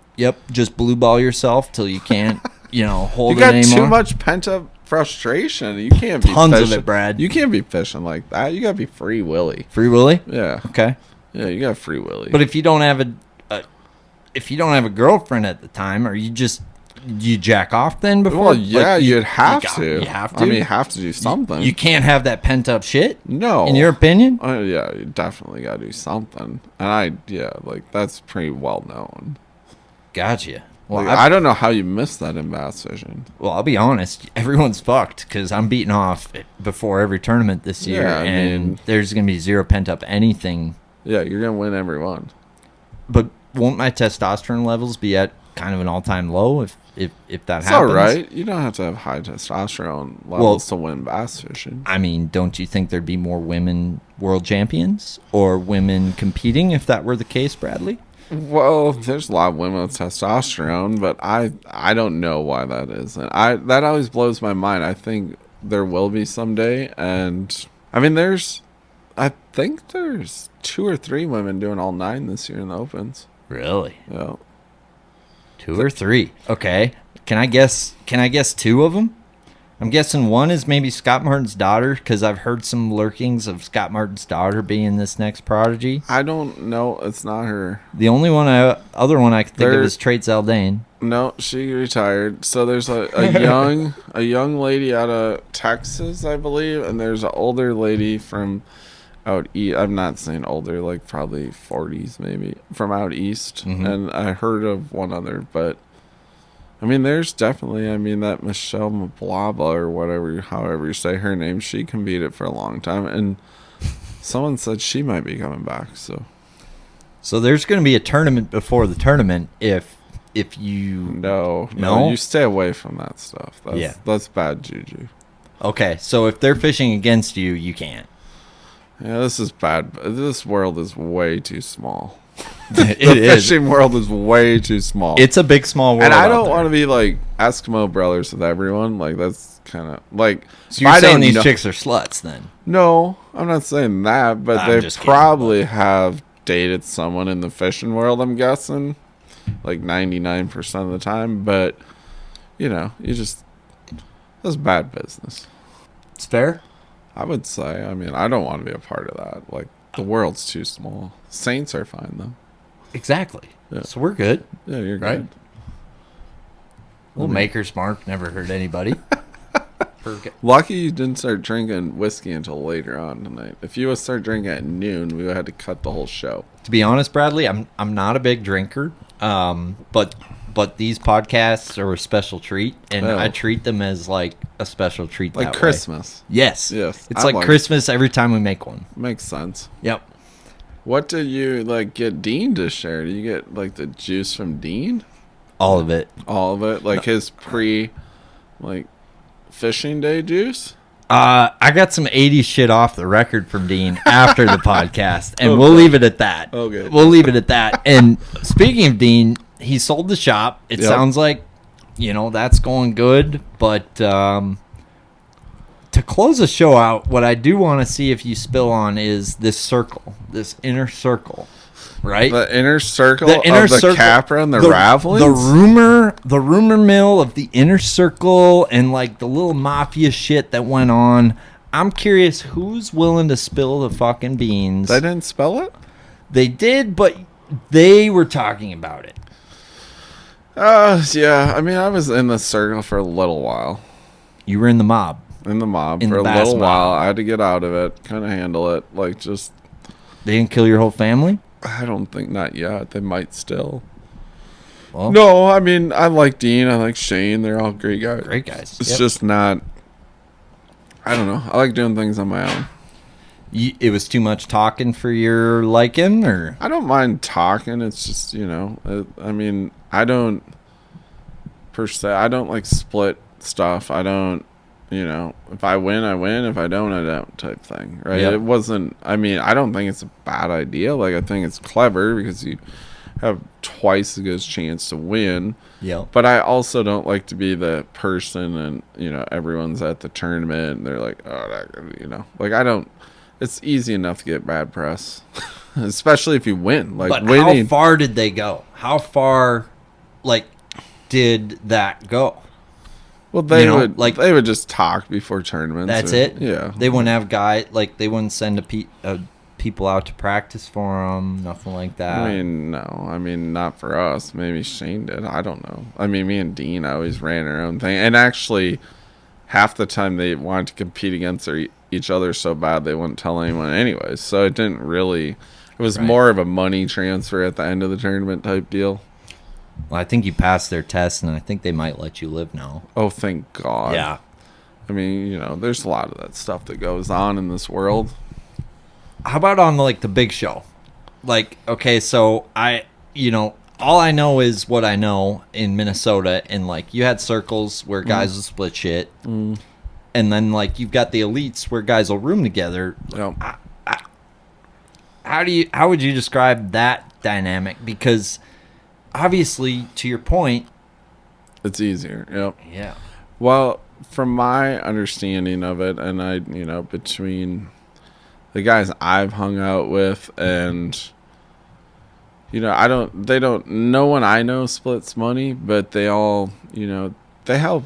It's a different, if you haven't been there, you wouldn't know it. It's a different scenery. It's different. People don't have, for the most part, they don't have attitudes. They don't have, they like to help you out. They want to see everyone do well. They want to see everyone succeed. So Minnesota, everyone, my parents quit coming to weigh-ins because people get so mad at me for winning, or talk shit at you at the weigh-in. I'm like, well, that's just part of the game. Well, when I go do good down south, they all come up and congratulate you, and they're they're happy for you, which is nice to see. So it's different in that aspect down there. Like people are, and I've always carried my way, like myself that way. Like me and Adam, like this good Adam Rass story. So Adam Rass won that tournament, like beat the living brains out of us, right? Everybody. Yeah. Yep. And I didn't know Adam before that, really. I knew of Adam. I've talked to him, I'm cordial to everyone. I came up and said great job afterwards. Absolutely. And he's like, you were one of 2 people that did that. I must have been the other guy. Yeah, and he's like, ever since then, me and him have been buddies, and we traveled together, and he's a great guy. Like, I love traveling with him. He's super helpful, super nice. He cooks mean food, like really good shit. And I like him already. And he is very down to earth and very... So, he's like, I respect you coming and saying that, Adam's, he's a hammer out in Sturgeon Bay, but he never really had success elsewhere. Mm-hmm. And, he was so thankful for that. I'm like, that's how everyone should be. Like, I mean, I don't know. It got to the point on Minnetonka, like, I didn't even want to show up anymore. Me and Seth showed up at Derby one time. We got into this championship, and it was back in the day when if Seth didn't win the fall, I won. Like, it was one of those deals. And we weren't fishing together at the time, but we did this, like, full throttle, like, circuit to do the championship because we knew it was going to be on Minnetonka. Yeah. So we fished one, qualified for it. We show up in the morning, and everyone protests us being there. Like, screaming at us, like... I'm like, really? You guys are that worried about us? Like, really? Come on. Like... Felt kind of good, like having people that mad you showed up because they know you're gonna win. Like I'm like, we beat all of you before we even fished, right? Yeah. So we went, Yeah. we went out and we did hurt them bad. Like we did. We caught like 3 5 3/4, and I caught the last one, and so it's like we need another one. I'm like, dude, we have this. We won, right? Like, there's no one here that's gonna beat us. We weighed in, we had like 22.5, and the next closest bag was 16. Damn. And they were even madder at us when we weighed in. September? Yeah, it was late September. It's a tough, it used to be really good. Like, really good. It just seems like weights would drop, though. Like, in that September it time, depends. Weights would be shittier. It depends. Why I attribute that now, I think our whole weather patterns are off. Like, back when I first started fishing Minnetonka, like those late September tournaments, the water would have turned over by then. And the bite was getting good, right? Like it was, like I won a Denny's championship back in the day. We had 33 pounds for 8 in the fall. Brad Klein, me and Brad Klein were going up and down a 100-yard stretch in Halsteads. He was second. So we had 33, and then we had like 27. So whatever that was, and Brad Klein was second by like 2 pounds. So we caught almost 100 pounds of bass off of this tiny little stretch. Damn. I mean, it was crazy. Like it was so good. Flipping a jig, just cracking them. Fun. It was fun. Like that's why I don't fish out there anymore. It's never like that again. No, you'll never have as good a day. Do you fuck with the major, minor moonface stuff at all? No. Don't even fuck with it? No. Okay. Don't even think about it. Just curious. I don't know. People talk about it a lot, but it's like my job is to go catch fish no matter what it is. So I don't burden my mind with stuff I can't control. Which maybe why I don't do that well. I don't know. Well, major, minor is something you can control because it's at a set time and that you can calculate before the day starts. So it is something you can calculate when so you go out. So you're fishing your best spot at the major. That was just my conversation with Thompson, who basically lives his life around that. And yeah, he's a musky guy. Yeah, musky guy, that. Right? Yep, and it was one of those eye-opening deals where I don't think any bass guys they maybe pay attention to it. Yeah, but they don't have it mapped out where I'm gonna fish here during this time right now type of thing. So I know I've heard Rick Clunn talk about it. Yeah, I know David Larson, he won on Vermilion last year. I think He always blabbering to me about the major and minors, but I don't pay attention. Well, to his point, Vermilion would be a lake to me that would be extra maybe susceptible to that due to the amount of forage in there. Yeah. Like where those fish are a little bit more keen on windows and, certain things like that because there's so much bait in there. Yeah. They have no reason to eat your lure. A fish in Lake Vermilion has zero reason to eat your lure any time of day. So if you can figure out a magic time to be there. I'm like a firm believer, like my whole, and I've been a crazy ice addict my whole life, and like I'm a big believer in like fish don't eat my shit because they're hungry, right? Like I agree with that. Like I feel like I catch very few fish because they're hungry, and I agree with that. Yeah, and that's just my basis from ice fishing and like countless hours of watching fish. And if you can't get them to react to something, you don't catch them, right? So so that kind of like to me the major minor, like I don't feel like they're eating my bait because they're hungry anyways. And I agree with you. I think fish are opportunistic, but like Matt Thompson would argue that fish isn't even there. Yeah. Unless during that time. But is he finding these spots on majors and then going back on a major? He practices majors, minors. And that was like the one unique thing about Matt versus anyone else I've talked to is like completely changing how they practice and how they fish based around that. Like he talks about how he doesn't catch them in the morning. And I think it's because he's a musky angler and he's a moon fisherman. Yeah. But the guy definitely has something figured out. There's no something figured doubt out about that. And we can talk more off the record, but like, yeah, that's crazy. Just curious, like, because Rick Clunn talks about major versus minor, and this is where I argued Matt. I'm like, to me, there's factors like, so you have dawn, dusk, major, minor, and weather. Right? And those days where the weather's stable as fuck is when your dawn, dusk, major, minor probably play the most of a factor. But when you have inclement weather, that to me changes that. Yeah, I can see that for sure. I agree. The biggest thing I learned from Shane Raveling is the weather. Like that dude fishes the weather. I do too. Like I love that. I feel like when you're fishing a spot and all of a sudden they quit biting or they start biting and you feel that little wind hit your back, it's like, oh yeah, I better move. That makes a lot of sense. That I agree with. Like that's something I do. But that's more of a gut deal. Like that's low key Fishbone shit. Yeah, like you fish enough, you've been outdoors enough, you spend enough time in a tree stand, when the weather's coming. You can just watch the animals, you can feel it. Like it's inevitable. But that's more my deal. Like I don't know.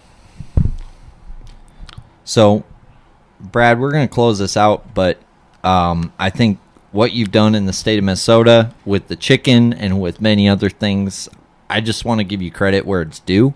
Thank you. I don't think you get enough credit on the record for that, so I just want you to know how much respect I have for you as an angler and what you've done in the state of Minnesota. And I think it's only a matter of time, bro, before you're on the elites, and it's the hardest feat to accomplish. But don't quit, and I'm not quitting. The whole Bass Galaxy is gonna be watching, and we're gonna be rooting you on, buddy. Awesome, thanks for having me. I'm super grateful for that. Anytime I can be in front of people and bass fishing, it's my job. I love talking bass fishing. Like it's a good hobby to be in. It's a great thing to get you through hard times, and talking like this is awesome. Thanks for having me on. Until the next time I'll be on again. Cheers, buddy. Cheers, brother. Well, we ate chicken. We talked about chickens. Brad Leuthner, ladies and gentlemen, checking in